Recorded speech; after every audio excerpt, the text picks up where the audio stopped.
Cek 1 2 3.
Ya, shalom, selamat malam si Rait Paredangedang. Shalom, selamat malam teman-teman. Salam sejahtera bagi kita semua. Selamat hari Minggu, better late than never ya. Lebih baik telat daripada tidak sama sekali. Saya kemalaman gara-gara banyak virus, banyak hal-hal ya. Banyak orang-orang yang iri dengki dengan pelayanan saya sampai-sampai harus mengganggu, menghambat ya teman-teman, harap maklum ya. Anjing menggonggong, kafilah tetap berlalu. Baik anjing lewat sosial media maupun anjing yang langsung datang ke rumah ya, ke rumah-rumah gitu, seperti itu teman-teman ya. Wah, mau ngapain sudah jam segini 96 orang, 58 orang. Ya, salam kenal, salam santun, salam takjim, salam hormat. Assalamualaikum warahmatullahi wabarakatuh. Bagi teman-teman yang pertama kali datang ke ruangan Lina Wijaya 7, sekali lagi selamat datang. Ya, salam sejahtera bagi kita semua. Betul, betul lah Kero, di luar Yesus Kristus kamu pasti sesat ya. Di luar Yesus Kristus kamu pasti binasa. Makanya jangan hidup tanpa Kristus. Teman-teman yang hidupnya tanpa Kristus itu pasti binasa karena sesat ya. Apalagi wanita tanpa Kristus itu jelas binasa. Karena ada yang mengatakan tanpa tanpa tetek bengek, tanpa tes atau apapun istilah tanpa eliminasi sekalipun, ada wanita yang pasti sepertiga jumlahnya itu menjadi penghuni neraka. Nah, jelas ya. Jadi tanpa alasan pun ada sepertiga wanita menjadi penghuni neraka. Itu sebab saya berani berkata wanita tanpa Kristus itu pasti binasa. Ayo wanita-wanita yang membutuhkan Kristus, bersegeralah sebelum peti matimu ditutup, sebelum dunia ini berakhir. Karena di dunia ini setiap 1 detik akan ada 2 manusia yang meninggal dunia, tanpa perang, tanpa bencana alam sekalipun. Itu fakta, silakan teman-teman cek ya. Nah, jikalau setiap detik saja itu ada 2 orang meninggal dunia, ketika detik wanita di luar Kristus itu tiba, kemana kamu akan pergi selain kepada neraka? Karena itu teman-teman bertobatlah. Mengapa harus binasa?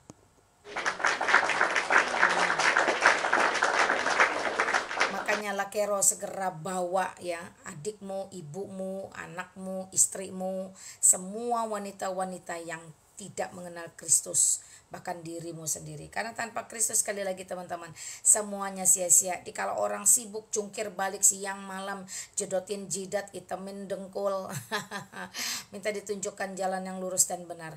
Yesus Kristus dengan kuasanya sendiri yang berkata, akulah jalan dan kebenaran dan hidup. Tidak ada satupun yang bisa sampai kepada Bapa jika tidak melalui aku. Nah, itu sangat jelas ya, dan sangat keras. Jelas artinya tidak perlu kamu mencari-cari lagi. Keras artinya tidak ada kompromi. Ya, di luar Kristus kamu nggak pernah ketemu Allah yang benar, kecuali Allah buatan manusia. Tanpa Kristus kamu tidak akan pernah bisa sampai kepada sorga yang benar.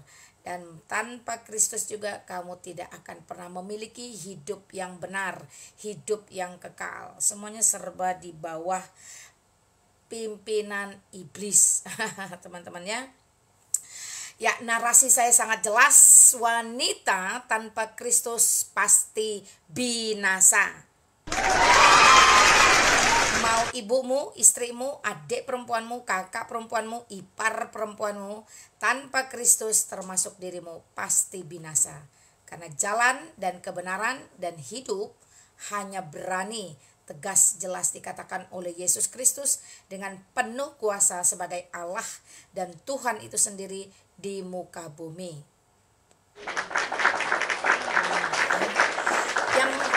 Yang merasa tidak terima, yang merasa aku di luar Kristus, masa aku binasa, silakan kamu naik dengan adabmu, dengan santunmu, dengan ilmu.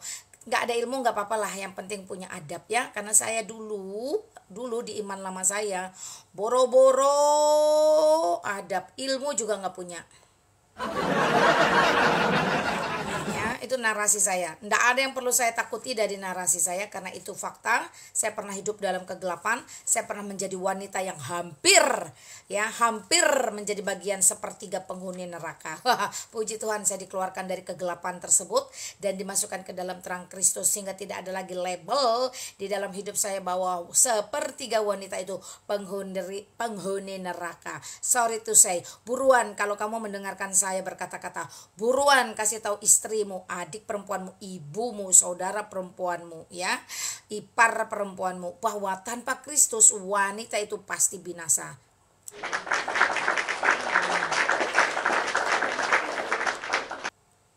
Ya, selamat hari Minggu teman-teman ya.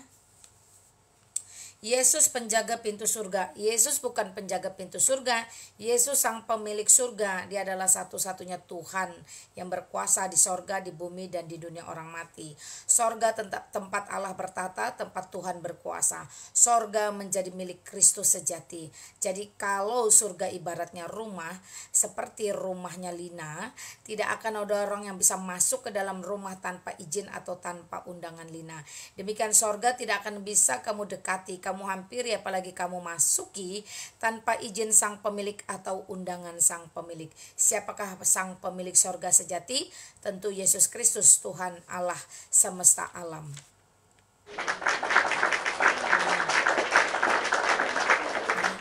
Silahkan bani-bani sesat yang hanya menyembah batu dan buku naik bertanya kepada saya, apa betul tanpa Kristus kami akan binasa? Dan saya akan tunjukkan bukti-buktinya. Karena tidak pernah ada Tuhan yang pernah berani menyatakan jati dirinya, eksistensinya, kuasanya, tanggung jawabnya kepada dunia selain Tuhan yang di dalam Yesus Kristus. Tuhan-Tuhan lain hanya mitos, hanya legenda, hanya dongeng. Karena tidak mampu menunjukkan jati diri, tidak mampu menunjukkan kuasa selain mendombleng, selain menumpang dari penciptaan yang sudah ada sejak semula. Apalagi di dalam 1 Tawarikh pasal 16 ayat 26 dikatakan Allah bangsa-bangsa itu adalah berhala. Allah negeri Indonesia, Allah negeri Makoh, Allah negeri ini itu semuanya berhala. Kalau berhala itu benda mati buatan manusia. Kalau dia benda mati buatan manusia, tentu dia juga ada di dunia yang penuh kutukan dosa. Jikalau dia ada di dalam dunia yang penuh kutukan dosa, maka mustahil bisa mencapai sorga. Sebab sorga adalah tempat yang kudus, sakral, agung, mulia, di mana dosa tidak mampu sedikit pun ada di sana. Ya, monggo, makanya silakan boleh bahlul tapi jangan permanen. Karena saya pernah bahlul teman-teman ya, morakop lagi.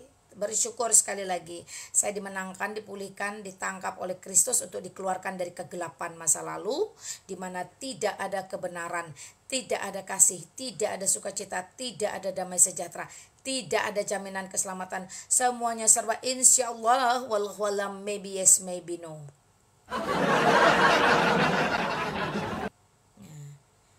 Ya, jadi begitu. Kalau mau bantah naik, jangan tulis-tulis. Tulis itu banyak mudaratnya daripada manfaatnya. Kalau naik siapa tahu kamu betul-betul rahmatan lil alamin. Ya. Kebanyakan sih kelamin bukan lil alamin ya. Ya, Andre Papua hadir, thank you. Thank you teman-teman. Saya lupa ya teman-temannya, saya belum benahin YouTube saya, jadi saya nggak bisa live di YouTube, cukup di TikTok. Nanti teman-teman yang keduluan ngerekod-rekod, ngambil-ngambil ya monggo lah, apa boleh buat Nah ya, puji Tuhan. Tapi saya ingatkan teman-teman, baik kalian jauh maupun dekat, janganlah berusaha merusak pelayanan saya, berusaha mengganggu penginjilan saya, berusaha mencoreng. Janganlah ya, ini saya murni melayani loh ya. Kalau kamu tidak sanggup seperti saya, tidak mampu seperti saya, tidak dipercaya oleh Tuhan, pelayanan seperti saya, tolong jangan iri dengki, tidak ada gunanya ya. Iri dengki itu tidak ada gunanya teman-teman ya. Ya. Yang bahlul-bahlul silakan naik ya, tunjukkan kalian tidak bahlul. Itu aja pesan saya. Ya. Itu saja pesan saya. Daripada nanti kalian diblokir oleh saya, oleh moderator saya, mending kalian naik, paling tidak menunjukkan ya. Oh, saya juga punya Tuhan loh Lina. Tuhan saya juga benar. Apa buktinya Tuhanmu benar? Buktinya aku santun, punya adab dan sedikit berilmu. Minimal begitu. Daripada ngek-ngok yang gak jelas ya. Pertama kita bisukan, kedua kita blokir. Puji Tuhan teman-teman ya. Silakan. Iri tanda tak mampu. Yes. Makanya jangan suka iri-iri lah. Apa sih gunanya iri-iri? Laki perempuan bisanya cuma iri, dengki aja apa. Kalau kamu tidak bisa bersumbangsi sama seperti saya, diem-diem, jangan sampai orang tahu kalau kalian itu tidak bertuhan atau kalian itu Kristen palsu. Banyak ternyata Kristen palsu yang berusaha merusak pelayanan saya, mengganggu pelayanan saya, baik secara langsung, secara tidak langsung, baik yang jauh, yang dekat, yang jauh datang merapat pun tetap merusak dan sebagainya. Hati-hati loh teman-teman ya, nggak perlu seperti itulah ya. Masing-masing kan punya talenta. Kalau talentamu nyuci piring, ya cuci piring saja dengan baik.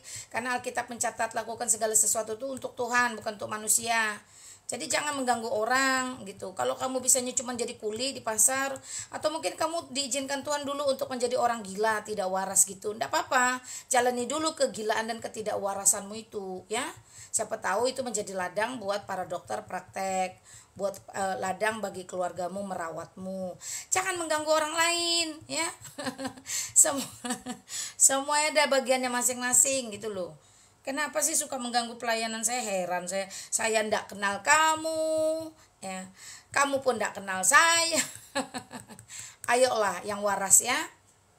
Jangan menjadi orang gila berjamaah. Iya, saya jadi agak mangkel nih. Banyak sekali orang gak waras mengganggu pelayanan saya. Saya keras mengatakan gak waras karena memang terbukti akhirnya gak waras. Walaupun mulutnya berkata aku waras, tapi perilakunya, tutur katanya tidak menunjukkan kepada orang yang benar-benar waras. Tolong ya teman-temannya, silakan. Ayo yang di bawah jangan gaduh-gaduh. Nambah dosa, nambah dosa, ngaku Kristen, datang ke saya cuma untuk merusak pelayanan saya, mengganggu, menghambat, mengacaukan, atau pansos, untuk apa gitu ya, mencari-cari bahan untuk buat dipitnah, digoreng, untuk apa gitu ya. Hidupmu tuh apa sih gitu, ndak bermanfaat sama sekali kak, sampai harus seperti itu. Saya membangun ini bersama Kristus ya. Saya tidak pernah membuka ruangan ini minta sumbangan, minta bantuan baik sebagai narasumber atau keuangan, tidak pernah, atau keuangan tidak pernah teman-teman ya. Saya benar-benar berjalan bersama Kristus. Jadi kalau Kristus sudah tidak izinkan saya, maka kalian tidak perlu repot-repot ikut andil ya. Tuhan itu super duper maha kuasa. Kalau dia masih izinkan saya, kamu mau gila apapun, mengganggu pelayanan saya, mengganggu pekerjaan saya, mengganggu ruang saya, itu nggak ngefek gitu loh. Nggak ngefek, yang ada akhirnya kamu mempermalukan dirimu sendiri, mempermalukan katamu yang punya Tuhan itu loh ya. Saya sudah himbau ini dengan keras berulang-ulang kali. Makanya silakan ya, perhatikan, kalian wanita-wanita yang tanpa Kristus pasti binasa, silakan naik ke atas. Saya kasih kamu pembuktiannya, dalilnya, ajarannya, supaya kamu benar-benar bisa merenung mengapa kamu selama ini masih bertahan di luar Kristus, tanpa Kristus, sehingga kamu tidak memiliki jaminan hidup yang kekal, sehingga kamu tidak memiliki arah tuntunan yang benar, bagaimana mencapai Allah sejati ya. Monggo silakan wanita-wanita di luar Kristus ya, supaya kalian benar-benar ketika peti matimu ditutup, kalian benar-benar sudah ada di dalam terang Kristus ya. Karena apa? Karena setelah kematian itu omong kosong, ada pertobatan. Setelah kematian tidak ada lagi cuci-cuci ya, cuci-cuci dosa pakai air, pakai api, pakai tanah ya. Emang kamu pikir avatar? ODGJ bukan OGDJ. Leman kau tulis pun salah, bah. Tulislah yang becus, yang benar. Ya silakan teman-teman. Saya mau kasih renungan. Kalian sudah kenyang, sudah mau ngantuk, sudah mau tidur. Tadi pagi sudah ke gereja belum? Orang Kristen gak ke gereja bukan orang Kristen teman-teman, kecuali dia lumpuh, dia sakit, dia punya pergumulan, dia di dalam penjara, dia benar-benar di opname, ya, atau dia dalam pesawat, dalam kapal, dalam laut, dalam peperangan, dalam bencana alam. Nggak apa-apa dia nggak ke gereja. Kalau sehat walafiat, duduk ongkang-ongkang kaki di rumah ngangak ngungu main handphone, ngaku orang Kristen, maka sesatlah kamu. Saya kasih tahu kamu ya, karena orang Kristen yang tidak mengindahkan, tidak mengkuduskan, tidak mengingat hari Sabat, itu bukan orang Kristen. Untuk apa itu Taurat dipajang, ya? Untuk apa itu 10 perintah dipajang? Ingat dan kuduskanlah hari Sabat. Sekali lagi, orang-orang Kristen yang seperti itu harus bertobat, benar-benar mengambil label Kristen, identitas Kristiani itu secara penuh, bukan hanya latah ikut-ikutan orang. Ya kalau hanya sifatnya hanya mempermalukan, ndak usah menjadi pengikut Kristus kalian. Jadi jelas klasifikasinya masuk neraka.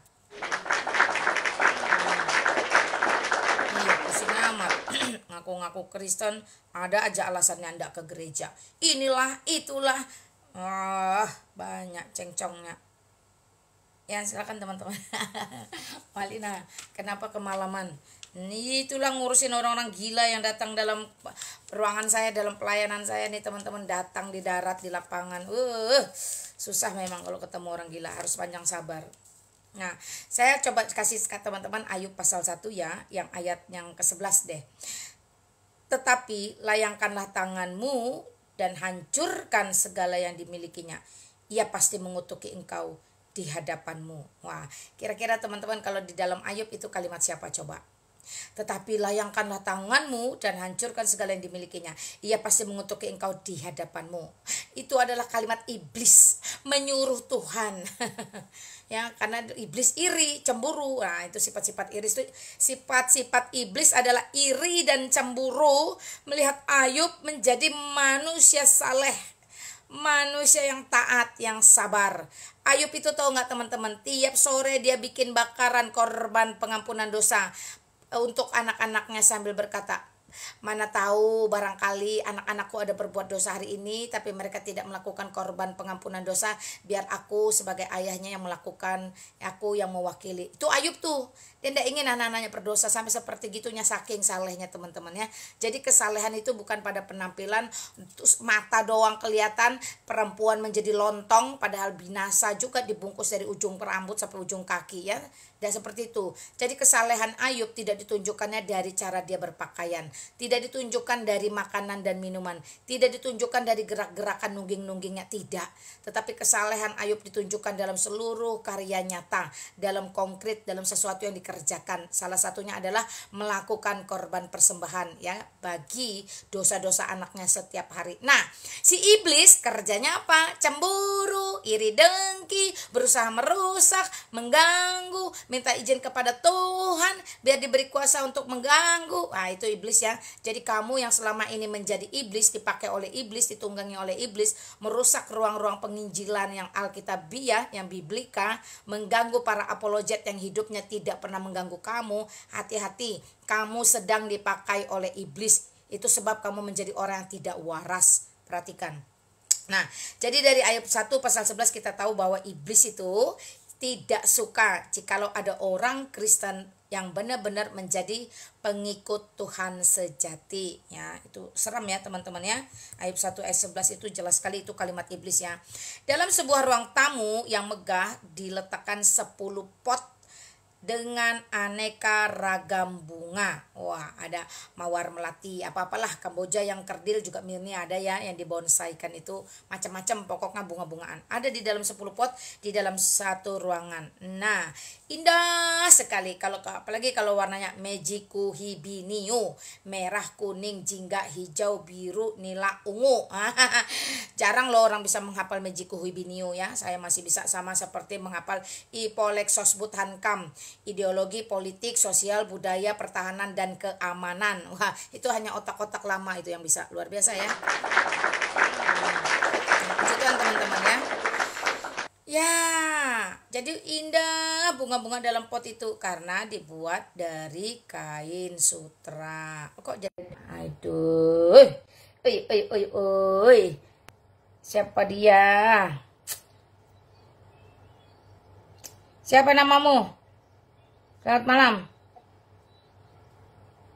Woi, namamu siapa? Nggak bisa ngomong, dia melarikan diri dia. Tanya nama pun sudah gemetaran jiwa raganya.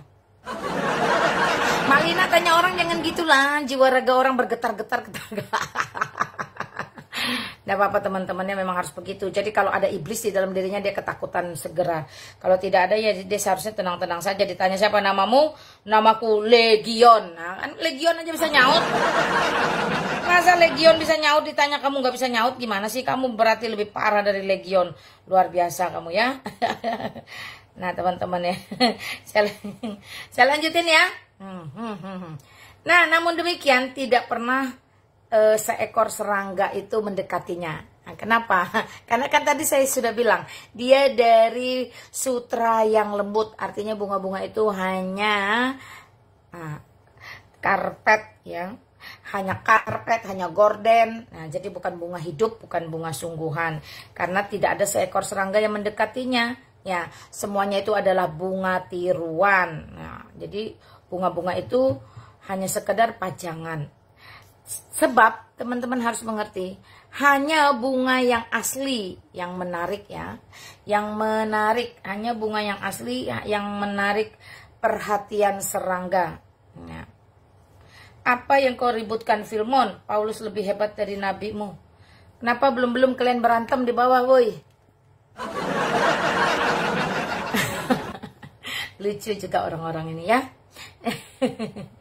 Nah, jadi hanya bunga asli yang menarik minat serangga. Mau serangga, mau kupu-kupu, mau kumbang, itu semua masuk dalam serangga. Ya, nggak tahu kah itu masuk jenis. Jangan pula kau bilang itu masuk dalam jenis melata. Karena ada kebahlulan yang hakiki ya, bahwa binatang melata ada di langit. Aduh, boleh bahlul saya bilang, tapi jangan permanen. Itu perhatikan. Jadi bunga itu dapat diibaratkan pengikut Tuhan. Lalu serangga itu adalah iblis. Jadi ya, bunga-bunga yang cantik nih, kayak sekarang Lina nih warna bunganya biru. Oh, Dina di situ di bawah warna bunganya merah. Teman-teman ada yang kuning. Jadi semua pengikut Kristus sejati itu seperti bunga yang cantik, menebarkan pesona. Oh, pantesan ada yang terobsesi kan? Sampai ya, dari ujung utara pun datang ke saya, dari Pangkal Pinang, dari Pulau Bangka, dari Palembang ya, dari Balikpapan, kemarin dari Surabaya, dari Papua. Wah, luar biasa ya. Jadi pengikut Kristus sejati itu sama seperti bunga yang berwarna-warni semerbak wangi. Luar biasa, lengkap kan kayak puisi. Nah, itu yang menarik ya, menarik perhatian serangga. Apa aja jenis serangganya menarik perhatian ya? Karena apa? Karena diibaratkan tadi serangga itu sama seperti iblis. Serangga itu biasanya merusak bunga, teman-teman. Nah, orang-orang Kristen sejati seperti bunga yang indah semerbak mewangi bukan hanya menarik minat serangga-serangga atau iblis, tetapi juga menarik minat orang-orang ya yang tidak seperti bunga hidupnya. Ada bunga bangke. Astagfirullah. Apa resep kakak ceria? Andal Kristus. Jadi biar didatangin orang gak waras juga masih tetap bertahan dalam kewarasan kita ya. Artinya yang waras ngalah gitu. Seperti itu teman-teman. Sandal Kristus teman-teman. Di luar Kristus gak bisa. Tuh stikernya jelas. Stiker saya tuh ada gak sih sebenarnya? Saya bikin stiker loh. Wanita tanpa Kristus ;2 binasa. Kebaca gak sebenarnya? Saya gak tahu kalau gak kebaca ya. Saya lanjutkan. Jadi bunga diibaratkan pengikut Tuhan, lalu serangga ialah iblis. Nah, dalam dunia ini terdapat 2 tipe bunga. Ya, 2 tipe pengikut Kristus, yang asli atau yang palsu. Oke, Cek ya dirimu, kamu asli atau palsu. Ambil cermin ngaca, ambil Alkitab baca ya. Cermin buat ngaca, Alkitab buat baca. Kamu asli atau palsu? Kamu tulen, original atau imitasi? Imitasi ya, tahu ya palsu. Imitasi itu tiruan ya, jadi dia niru-niru. Karena ada orang Kristen yang hari ini diajak ke gereja, dia pilih ngerokok ya, dia pilih asik dengan dunianya yang menipu orang, berdusta kepada orang ya, dia pilih kabur-kaburan. Nah itu tidak boleh. Saya ada orang Kristen hari ini yang bagi saya sangat memalukan ya, tapi mengaku Kristen. Nah kalau kamu ngefans, kamu ngaku Kristen kepada pengikut Kristus yang lain, kamu paling tidak belajar dari dia untuk menjadi pengikut Kristus sejati. Ketika dikatakan ingat dan kuduskanlah hari Sabat, dan kamu memiliki kemampuan itu, pergilah ya. Aku takut nanti aku disuruh beri kolekte atau perpuluhan. Uangmu itu dari Tuhan ya, jangan lupa ya. Uangmu kamu tumpuk hari ini, Tuhan bilang mati. Uangmu nggak bawa kamu kemana-mana, nggak bisa beli nyawamu. Nggak dulu Tuhan, delay, extend 5 tahun omong kosong. Ya seperti itu teman-teman ya. Oh kebaca, oh puji Tuhan.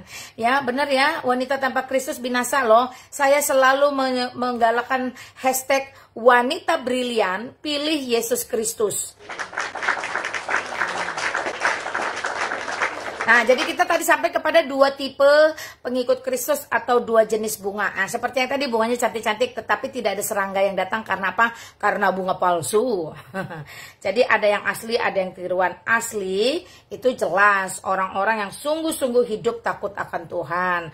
Orang yang hidup takut akan Tuhan, dia akan berjuang semaksimal mungkin, semampunya. Bahkan kapan perlu jikalau pekerjaan lain bisa ditinggalkan, dia akan tetap pergi ke gereja, bersekutu bersama saudara seiman, mendengarkan apa yang disampaikan dari mimbar, menyimpan di dalam hati menjadi rema, menjadi pelita panjang sepekan ke depan.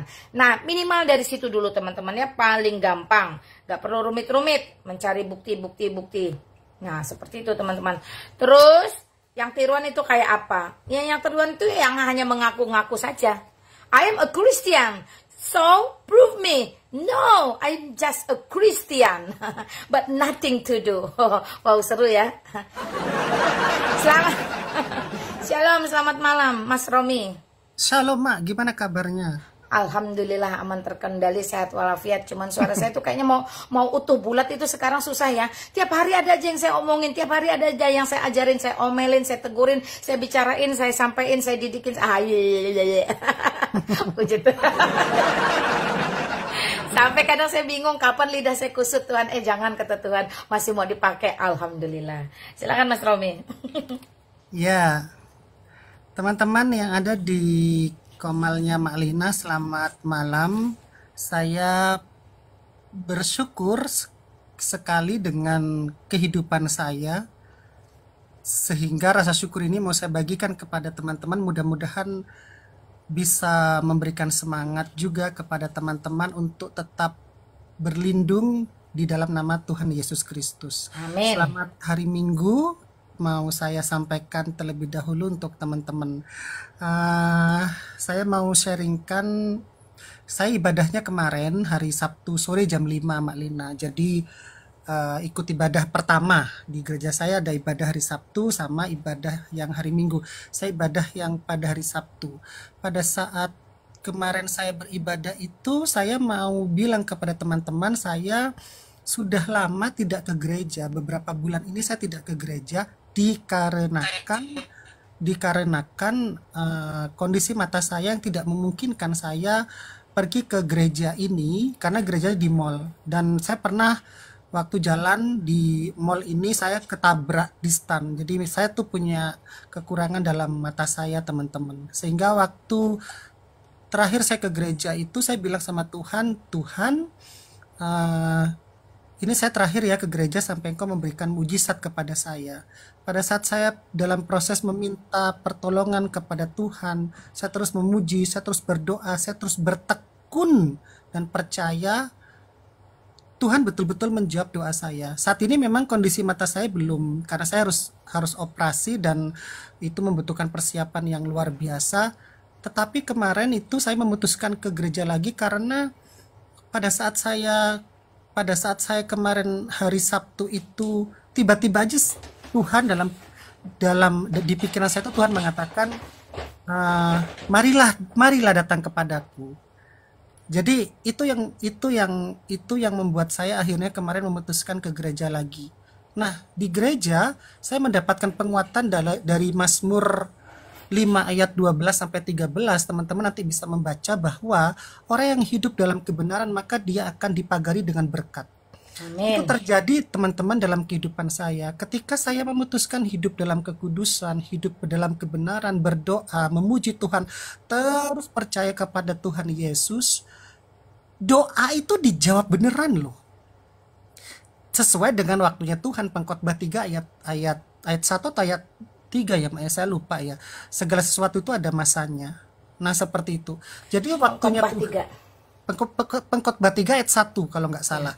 Nah, seperti itu. Nah, segala sesuatu itu ada waktunya, ada masanya, teman-teman. Jadi waktunya Tuhan itu adalah waktunya Tuhan. Waktunya Tuhan adalah waktunya yang memang Tuhan punya, seperti itu. Doa itu dijawab sesuai dengan waktunya Tuhan.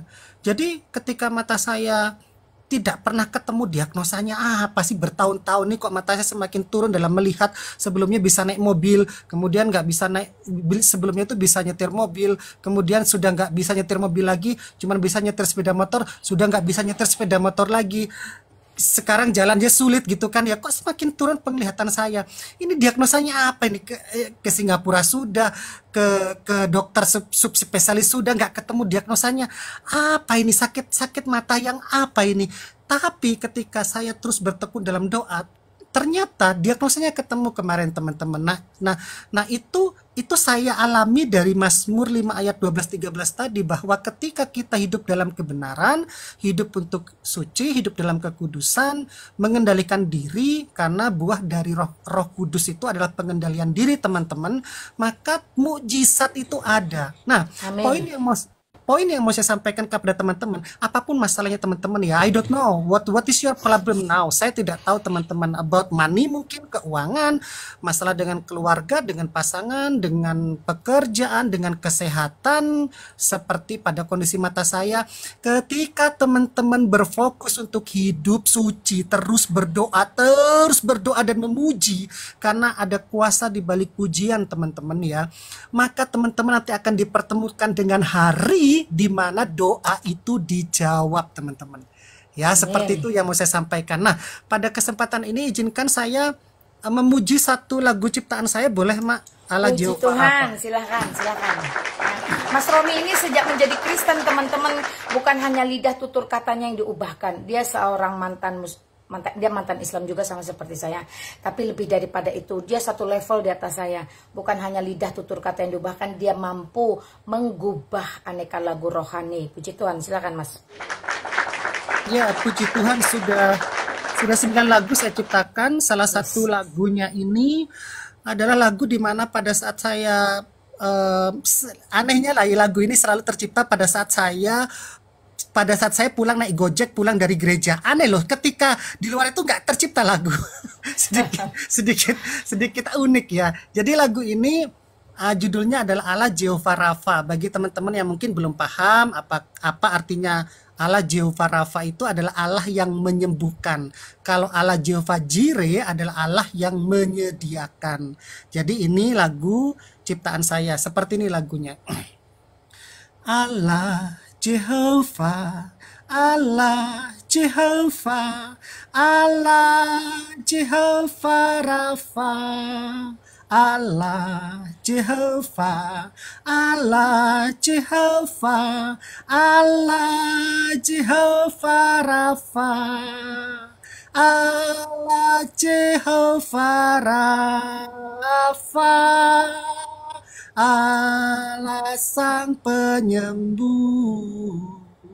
Allah Jehovah Rafa, Allah Sang Penyembuh, Allah Jehovah, Allah Jehovah, Allah Jehovah Rafa, Allah Jehovah, Allah Jehovah, Allah Jehovah Rafa.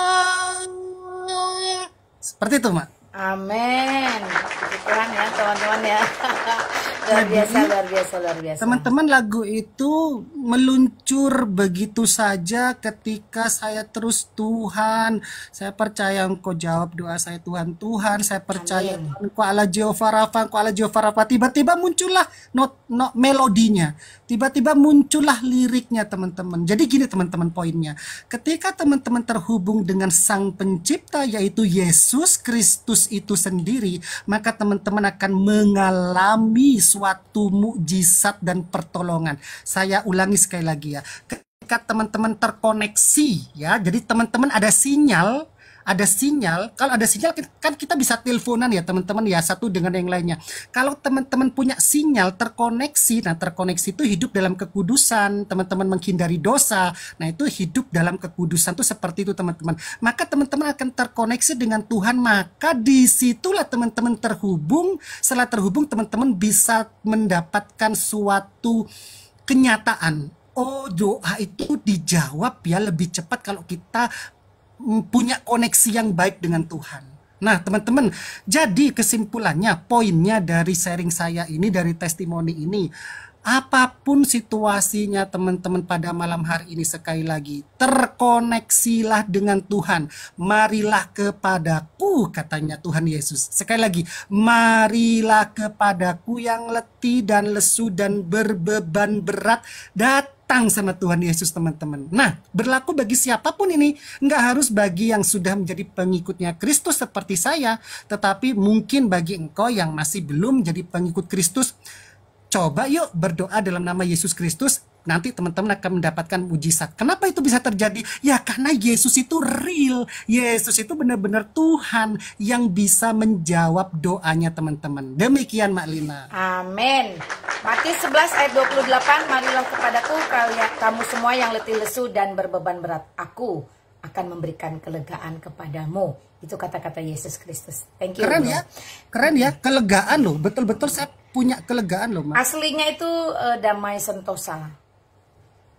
Damai Jadi sejahtera atau damai sentosa? Sentosa. Kata-kata sentosa itu jauh lebih dalam maknanya. Oh, oke. Jadi damainya dapat, sentosa dapat. Sentosa itu termaktub dengan kesejahteraan teman-teman ya. Bukan hanya tenang teduh. Itu. Saya sapa dulu nih, ada Pak Pendeta. Apa kabar bro? Pak siapa ini? Gak Selamat kelihatan. malam, salam. Shalom. Ke Malang gak kita jumpa. bulan depan? Woi, ke Malang gak kita? Ya, rencananya. Yes. Karena kita ketemu sama Mas Romi ya. Ya, siap. Mas Kami Romi, punya, selamat malam. silakan kenalan. Salam Pak Pendeta, siapa namanya? Mohon maaf saya tidak bisa membaca, mata saya masih belum Pak belum Amal, operasi. Pendeta Amal. Oh, Pak Pendeta Amal, salam kenal Pak Pendeta. Ya, salam kenal Pak Romi. Padahal Ya, tahun lalu Mas Romi sudah ada loh ke ES Center. Pak Oh, Amal nggak tahu di mana. gitu. Iya, ini nih penggemar saya loh. Penggemar berat datang sampai ke Nggak ES Center sempat heboh yang jumpa. bawa buah banyak gitu loh, sampai rame jadi Oh, parcel gitu. buah dimakan bareng-bareng. Oh, Pak Pendeta ada di situ waktu itu.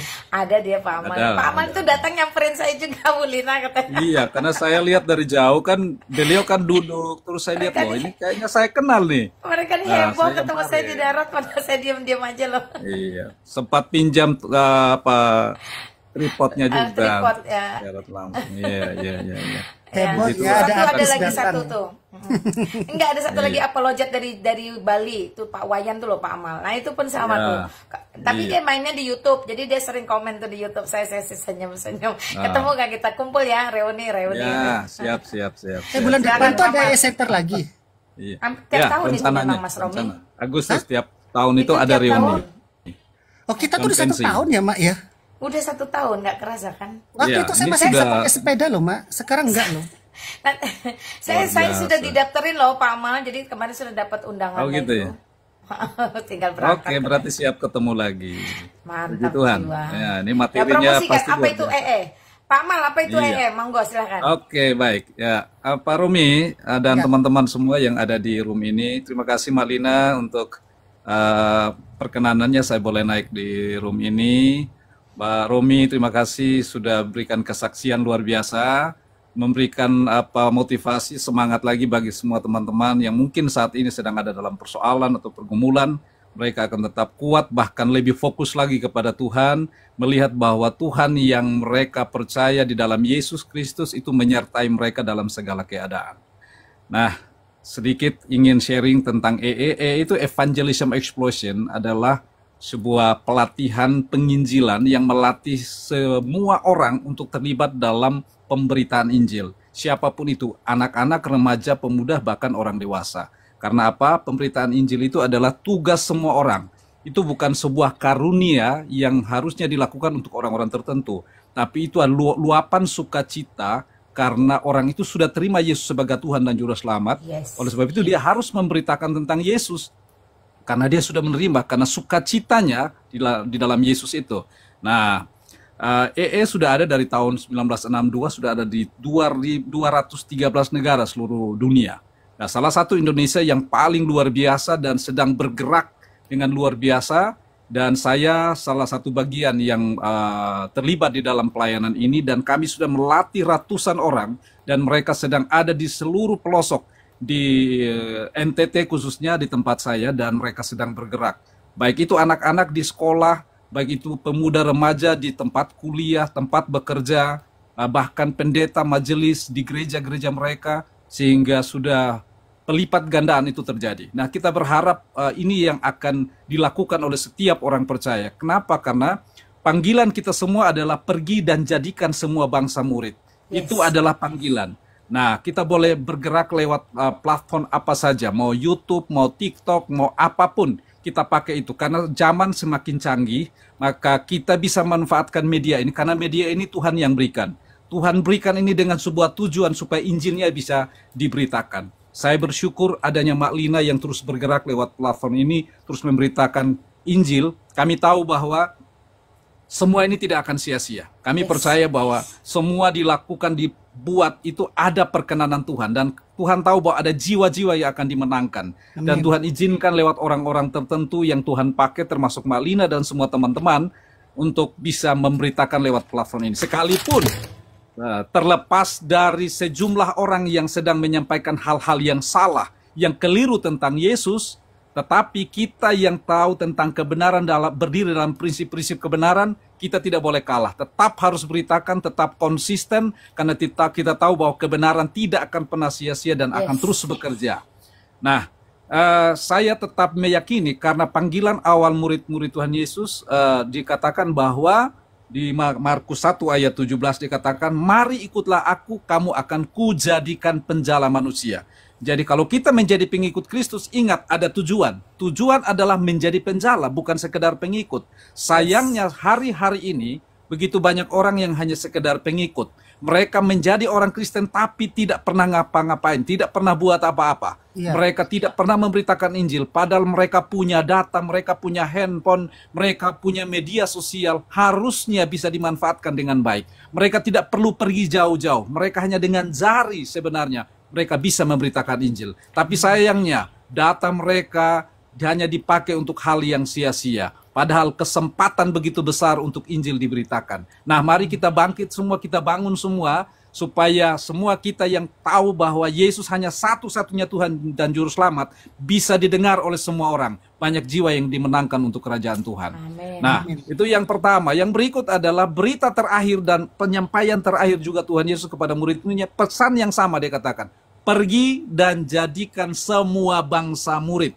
Artinya apa? Artinya bahwa Tuhan ingin supaya kita semua berperan. Kita semua harus terlibat. Pergi dan semua bangsa. Bagaimana semua bangsa bisa terlibat kalau hanya 1-2 orang atau segelintir orang yang berperan? Padahal 2 miliar orang Kristen yang ada di dunia. Hanya sedikit yang sedang berperan. Firman Tuhan sendiri sudah berkata bahwa banyak yang terpanggil tapi sedikit yang terpilih. Bahkan dia katakan bahwa banyak tuayan, tetapi pekerja-pekerjanya sedikit. Nah, bagaimana kita bisa bangkit menjadi pekerja? Sadarilah bahwa kita adalah orang-orang yang dimaksudkan Tuhan untuk itu.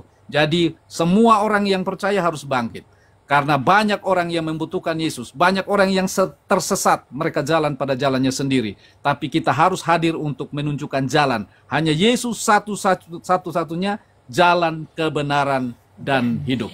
Yang berikut, terakhir, kalau Tuhan berkata pergilah jadikan semua bangsa murid, dia memberikan jaminan. Aku menyertai engkau senantiasa sampai akhir zaman. Nah, ini yang penting. Kadang-kadang hanya orang ingin disertai, tapi tidak mau pergi. Padahal bukti penyertaan Tuhan adalah harus pergi. Kalau Anda tidak pergi, Anda tidak melihat penyertaan Tuhan. Apa yang mungkin kita lakukan, memang akan ada tantangan, ada masalah. Tapi justru disitulah kita melihat bahwa dia akan bekerja dan membuktikan bahwa memang dia sendiri sudah berkata, dia akan menyertai. Tetap semangat Pak Romi, tetap semangat Mbak Lina, sampai jumpa di Malang. Semoga kita bisa saling sharing satu dengan yang lain, saling dikuatkan untuk kita terus memberitakan tentang kerajaan Allah di tengah dunia ini. Terima kasih Tuhan Yesus izin bertanya, Pak Pendeta, itu pelatihan atau kelas atau pengrekrutan atau bagaimana? Saya bantu jelaskan ya. Itu pelatihan Pak, pelatihan. Explosion. Itu ya silakan Pak Amal. Saya lihat di sini sinyalnya merahnya, maka saya bilang saya bantu ya. Iya silakan. Betul, agak terganggu kita sinyal. Ya, jadi itu pelatihan penginjilan Pak. Fokusnya pada pelatihan penginjilan. Karena begitu banyak orang, Kristen khususnya, sampai hari ini tidak tahu caranya. Memberitakan Injil caranya seperti apa. Nah, melatih atau memberikan teknisnya. Caranya, sehingga semua kalangan bisa memberitakan Injil dengan cara yang mudah, simpel, tapi esensinya itu dari kebenaran firman Tuhan atau Alkitab sendiri. Sehingga semua orang kurang lebih 40 jam kita bisa ikut, 16 unit. Jadi 16 unit ya 4-5 hari. Kalau Bapak posisinya di mana sekarang? Di Malang. Oh, di Malang ya, iya. Sebenarnya pusatnya di Malang. Gampang tuh. Tinggal menghubungi teman-teman yang ada di Malang, gampang lah, Pak. Iya. Oke. Jadi besok itu pelatihannya bisa. Maksudnya bukan pertemuan besarnya. Oh enggak, pertemuan besar seluruh alumni seluruh Indonesia. Bahkan luar negeri pun datang. Oh, bukan pelatihannya berarti? Bukan. Kalau pelatihan ini konvensi. Ini sifatnya konvensi, Mas Romi. Convention yang ke-23 kalau nggak salah ini. Reunian. Untuk Indonesia, tapi yang ke-23 untuk dunia udah jauh. Jadi itu artinya ledakan penginjilan, teman-teman. Ini adalah satu gerakan yang mendunia yang pusatnya di Amerika. Tadi sudah kita dengarkan dari ada berapa ratus negara sudah terlibat. Dan 213. 213 dan dia itu ada misi lintas negara. Jadi misalnya Indonesia boleh melayani di India, boleh. Ada pelatihannya, semua pelatihan itu free, teman-teman, tidak berbayar. Tapi kalau untuk konvensi itu biasanya ada kontribusinya kontribusinya hanya 500.000, teman-teman, hanya 500.000 untuk 5 hari dengan penginapan langsung di Malang. Itu sesuatu yang sangat-sangat murah dengan makan 3 kali sehari, ditambah snack 2 kali sehari. Jadi kalau berbicara, tapi sebenarnya bukan itu. Yang penting itu adalah bertemu orang-orang di belakang layar yang selama ini melakukan ledakan penginjilan seluruh Indonesia sampai ke pelosok-pelosok negeri. Itu sudah MOU dengan ratusan gereja di seluruh Indonesia. Ya, termasuk GRII itu tidak MOU, tapi rata-rata pendetanya di sana, penginjilannya di sana, sumbernya dari Ya, contoh Pak Tong itu dulu kan kuliah di Saat, jadi dosen di Saat, dan dia tuh mengadop juga. Nah, saya pertama kali buka ruangan, itu yang saya ajarkan hanya teman-teman. Itu punya traktat khusus. Ini gratis, teman-teman boleh minta. Kalau tidak mampu membayar, minta saja. Ini cuma-cuma. Nah, dengan traktat ini teman-teman bisa belajar menjangkau banyak jiwa. Saya sendiri tidak bisa hitung lagi berapa banyak. Pak Amal juga pasti sudah tidak bisa hitung. Yang jelas, gerakan ini adalah gerakan yang sangat-sangat terjamin legalitasnya. Jadi bukan gerakan yang gelap di bawah. Apa singkatannya tadi? Evangelism Explosion, ledakan penginjilan. Evangelism Explosion. Ini tidak bisa tidak dipungkiri oleh banyak gereja, karena MOU-nya dengan banyak gereja seluruh Indonesia tidak terhitung ya. Gereja saya yang di Pontianak, di KKB, MOU-nya ini. Kalau sudah MOU, biasanya bahan katekisasi ada dua kali pertemuan itu membahas ini, teman-teman. Bagaimana kita dilatih untuk bisa memberitakan Injil. Makanya disebut pelatihan. Nah, ini penting, teman-teman. Kalau di gerejamu sudah MOU, ikutlah ya. Ambillah bagian. Bagus kok. Ya, itu sepintas tentang Tapi saya bersyukur punya 2 pertanyaan diagnosa ya, teman-teman. Saya coba kita ke Mas Romi ya. Mas Romi, are you sure? Apakah kamu yakin kalau detik ini kamu meninggal dunia, kamu bakal masuk surga? Kalau saya pengikut Kristus, ya saya yakin. Oke, itu pertanyaan pertama teman-teman. Nah, pertanyaan yang kedua, kalau kamu sudah berada di depan pintu surga, berarti sudah of course ya, sudah actually ya di surga, nggak di neraka. Di depan pintunya sebelum masuk ke dalam, Kristus masih tanya, why? What the reason? Apa alasan kamu bisa masuk ke dalam surgaku? Mas Romi jawab apa? Saya akan menjawab bahwa saya sudah melayanimu ya Tuhan, saya sudah menyelamatkan banyak jiwa, saya sudah mempunyai fungsi manusia saya gunakan dengan baik, yaitu mengabarkan Injil kepada banyak orang. Itu yang bisa saya sampaikan. Karena itu tujuan, sudah menjadi tujuan. Oke, puji Tuhan ya teman-teman. Tapi tahukah kamu jawaban yang benar? Macam-macam orang boleh beragam jawabannya, tetapi jawabannya hanya satu. Kenapa kita bisa ada di dalam surga? Kenapa kita boleh masuk ke dalam surga? Karena anugerah. Just. Cuman itu. Karena anugerah. Karena semua orang tidak layak. Seberapa hebat kamu, seberapa baik kamu, seberapa pelayananmu, seberapa sugihmu, gantengmu, cantikmu, smartmu.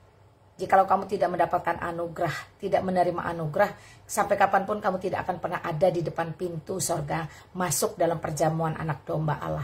Jadi sekali lagi, murni karena anugerah. Bukankah firman Bagaimana berkata, mendapatkan anugerah? anugerah itu diberikan secara cuma-cuma dan undangannya rata kepada seluruh dunia di dalam Yohanes 3 ayat 16. Karena begitu besar kasih Allah kan dunia, sering saya ulang. Mau kamu seperti Nick tanpa kaki, tanpa tangan. Mau kamu buta huruf sama sekali. Mau kamu warna kulitnya hitam, matamu belok atau sipit. Selama kamu bagian dari dunia ini, maka kasih Allah itu akan turun atas kamu. Tidak peduli. Karena Kristus tidak pernah membawa agama dan Allah tidak membutuhkan agama.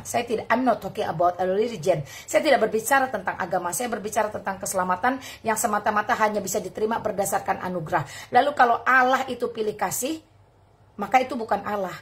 Tetapi karena Allah kita adalah Allah sejati, dia tidak pilih kasih. Sebab itu dia berkata, karena begitu besar. Karena kata-kata sambung ini penting maknanya dalam. Karena begitu besar kasih Allah akan dunia ini. Sehingga ia memberikan putranya yang tunggal. Supaya setiap orang yang percaya kepadanya tidak binasa. Melainkan mendapat hidup yang kekal. Ini penting teman-teman. I see. Nah, jadi orang yang sudah mengikuti pelatihan EE ini, maka besok bisa datang di acara EE gitu maksudnya, di convention ini. Gitu sebenarnya di konvensi ini mungkin boleh-boleh saja, ikut saja mendaftar, it's okay. Hanya saja mungkin di situ kita kan udah level atas nih. Ya, jadi ininya mungkin nanti harus nyusul di gereja atau langsung di EE centernya. Nah, karena konvensi ikut duluan ya it's okay aja, no problem. Itu kan juga sebenarnya undangan terbuka hanya untuk pengurus sih biasanya ya Pak Amal ya. Oh. Ya, betul. Jadi daftar EE ini kepada siapa? Daftar Pak Romi, nanti silakan. Kita follow, saya kita DM supaya kita bisa kasih informasi ya. Ya. Boleh ya Pak Romi ya? Oke. Karena Pak di Malang toh akan lebih mudah karena dekat dengan EE Center. Ya. Ya, jadi ada kelasnya, gitu maksudnya. Iya betul. Ada kelasnya. Itu sangat seru, sangat luar biasa. Itu sertifikasi loh Mas Romi. Offline Tersertifikasi internasional. Online maksudnya? Online. Offline. Tapi sekarang sudah offline onsite kok. Ya, onsite semua. Berarti di gedung yang kemarin itu Mak kelasnya? Betul. Ya, betul. Kalau di gerejamu udah MOU, bisa ikutin di gerejamu saja. Gitu loh. Saya dulu ikut di gereja saya, teman-temannya yang di Pontianak yang mengkristenkan kami satu keluarga, saya, suami saya, kami ikut. Dan ini sertifikasinya itu berlaku nasional, internasional. Jadi bukan hanya sekedar kita ikut nggak jelas. Nah kalau kita memang mau lanjutkan, kita bisa jadi pengajar, bisa jadi leader, ya kayak Pak Amal inilah. Karena dia juga kan memang hamba Tuhan, dia gembala, ya wajar dia menggerakkan. Nanti memang menjadi salah satu bahan pemuritan di setiap gereja loh. Jadi dilatih sebagai evangelis ya akhirnya? Iya, betul. Oke. Jadi Bapak bisa terlibat dalam penginjilan di mana saja, bertemu dengan siapa saja, itu bisa. Ya kenapa? Karena kita sudah diberikan modal toh. Jadi kita mudah untuk menyampaikan Injil dengan cara yang sangat sederhana, yang mudah dimengerti oleh orang lain begitu. Karena kita punya kemampuan terbatas, tapi teknik ini justru menolong kita. Nah, Oke. betul. Metode dan pola penginjilan di Indonesia itu yang paling terkenal hanya dua, satunya saya lupa tuh Pak Amal. Nah, hanya dua itu aja teman-teman ya. Makanya gereja itu Ya. pada MOU. Ya. Jadi itu namanya apa ya, metode penginjilan awam, ini penginjilan awam. Hanya ada Iya. dua yang terbesar di Indonesia ini, yaitu nomor satunya. Yang satunya saya lupa namanya apa. Ya kalau Reform punya sendiri ya. Nah, tapi Itu LPMI kalau nggak. nah itu ya LPMI betul. kalau nggak salah. Tapi Ya. itu Itu dipakai. empat hukum. Nah, Ya. betul Bang. Itu betul Pak Amal, betul. Nah, silakan. Jadi saya tanya kepada gereja saya atau saya langsung menuju ke kantor yang kemarin kita ketemu itu, Mak? Langsung aja. Oh, langsung aja. Langsung Kemana? aja. Itu lebih bagus sehingga informasinya lebih tepat. Oke, langsung ke kantor langsung. Langsung aja. Seru loh ikut bagiannya. Seru. Saya terus dia pembicaranya itu yang terkenal bagus-bagus tuh. Kayak tahun berapa itu dari GRII pembicaranya Pak Antonius Un. Tahun lalu Yakub Trihandoko, pendiri API Apologet Indonesia. API itu pertama kali didirikan oleh Pak Yakub loh teman-teman ya. Lalulah muncul apologet lain. Dulu itu yang menghidupkan ya Pak Yakub Trihandoko. Nah, jadi seperti itu. Ayolah ya. Mana Iya. yang bisa membangun itu? Ya, jadi poinnya begini ya, Mak ya. Orang yang ikut akhirnya punya struktur bagaimana kita melakukan penginjilan lebih tepat begitu ya. Ya, Betul. betul. Oke. Singkatnya begitu. Oke. Jadi dia tidak liar, membabi buta, brutal, tidak karu-karuan. Jadi dia ada metode, ada pola, ada standar, dan itu sah itu ya, bukan sembarangan.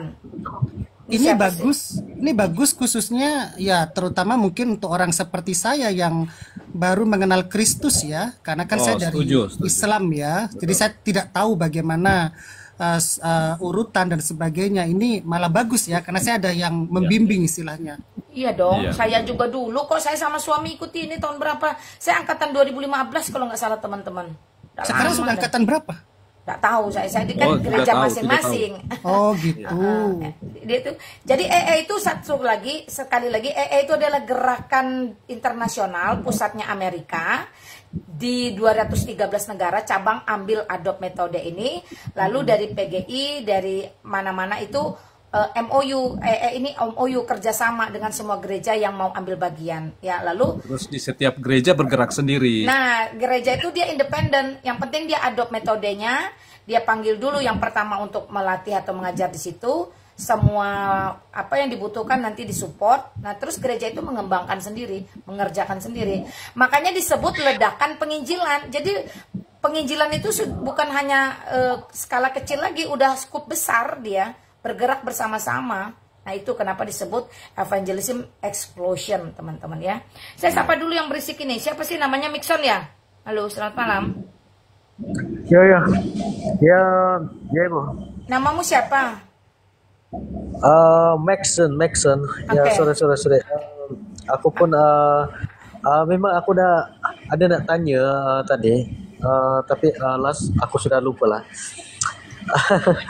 sorry. It's okay. Kamu berisik Oke. juga belakangnya, soalnya itu kayaknya kipas lah ya. Oke, apalagi Mas Romi yang mau ditanya? Enggak, saya malah tertarik saya termotivasi banget untuk akhirnya ikut karena Ikutlah. akhirnya saya bisa Udah tahu. setahun kenal Mak Lina basicnya kok. Rata-rata pendeta kami di GRI juga basicnya kok. Karena memang kalau orang sudah mengenal pasti dia haus dan lapar untuk tetap terus memberitakan Injil. Nah, itu yang kita butuhkan sekarang. Apa yang menjadi mood booster kita apa? Yes, Apa yang dan menjadi tahu dasar koridornya. kita? Sudah tahu tujuannya apa, bagaimana. Ya, itu teman-teman. Nah, Pak Amal, Mas Romi, saya tidak tahu Mixon ini baru naik. Ini juga adalah teman-teman yang sudah menerima Alkitab dari saya, teman-teman ya.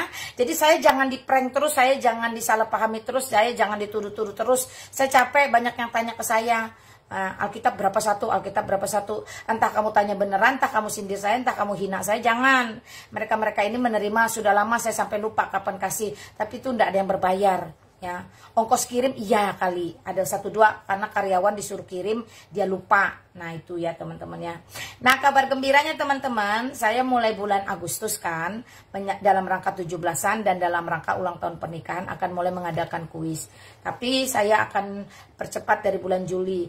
Topiknya sudah banyak yang jadi teman-teman ya. Ini contoh salah satu dan ada tulisan Lina Wijaya Official tapi saya singkat LW Official. Ini salah satu ya. Mixon ada yang mau kamu tanya kah? Mixon, kamu ada yang mau ditanya kah? Apa dia? Udah lah, turun lah kamu nih. Kamu buka mute tapi kamu nggak tahu ngapain. Tidak ada lah. Oke ya. Nah teman-teman, contoh pertanyaan kuisnya seperti ini. Nah teman-teman nanti silakan mau tinggal sebut aja mau warna hitam, mau warna putih, warna mau hijau, biru, mau yang modelnya kayak gini. Kalau kalian menang kuis atau yang ini ada biru atau yang seperti saya pakai ini. Nih macam-macam teman-teman ya. Yang jelas semuanya ada tulisan sudah saya tulisin Lina Wijaya Official. Nah teman-teman harus tahu ini semua saya belinya di sini Miniso. Jadi bukan topi pasar ya. Ini topi mall. Ya teman-teman berarti tahulah kualitas dan bahannya bagus seperti apa. Contoh pertanyaan, semoga orang dua di atas ini bisa jawab ya. Ya, contoh ya pertanyaan nih, pertanyaannya paling gampang nih sebenarnya. Siapakah yang dikenal sebagai anak Ahimelech yang membantu Daud ya dengan memberikan roti kudus di padang Goliat? Tuh, siapa Bang Amal? Halo. Saya pikir pertanyaan tentang Mak Lina, Mak suka. Enggak lah, pertanyaannya tentang gitu. Alkitab dong.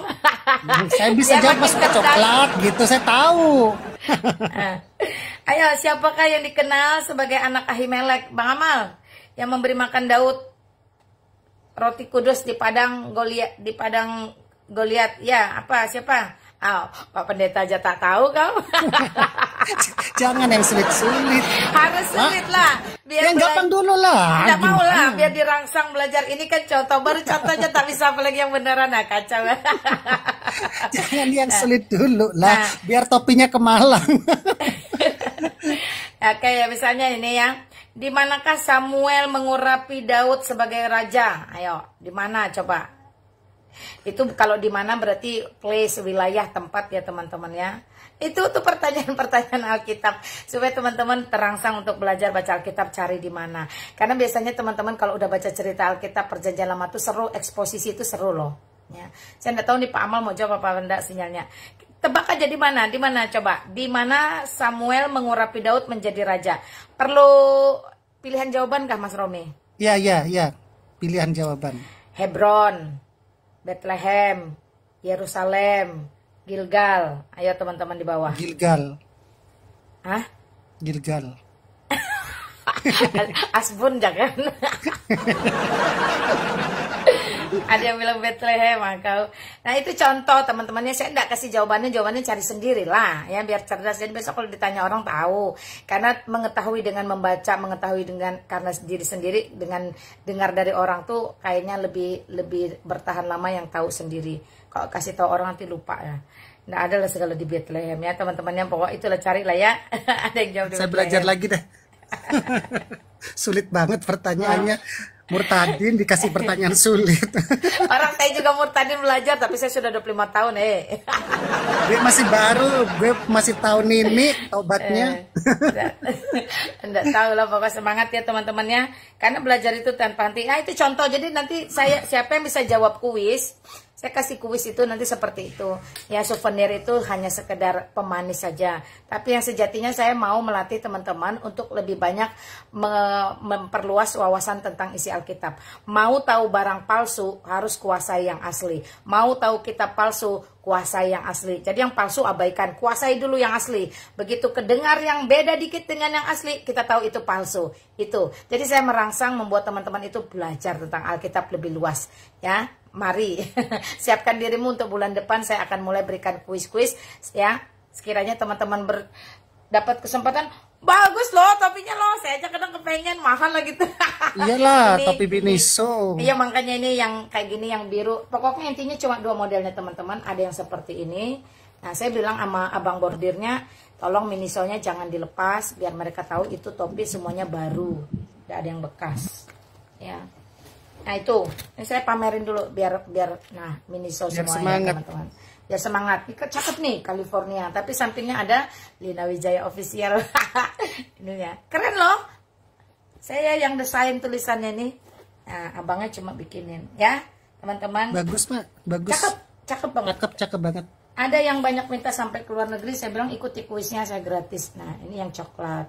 Dan Mak, saya tetap- kasih saya kuis yang gampang ya, khusus saya ya. Ya, nanti saya klasifikasikan yang murtadin ya. Bayi-bayi iya, rohani, ya bayi rohani dengan kakek-kakek rohani.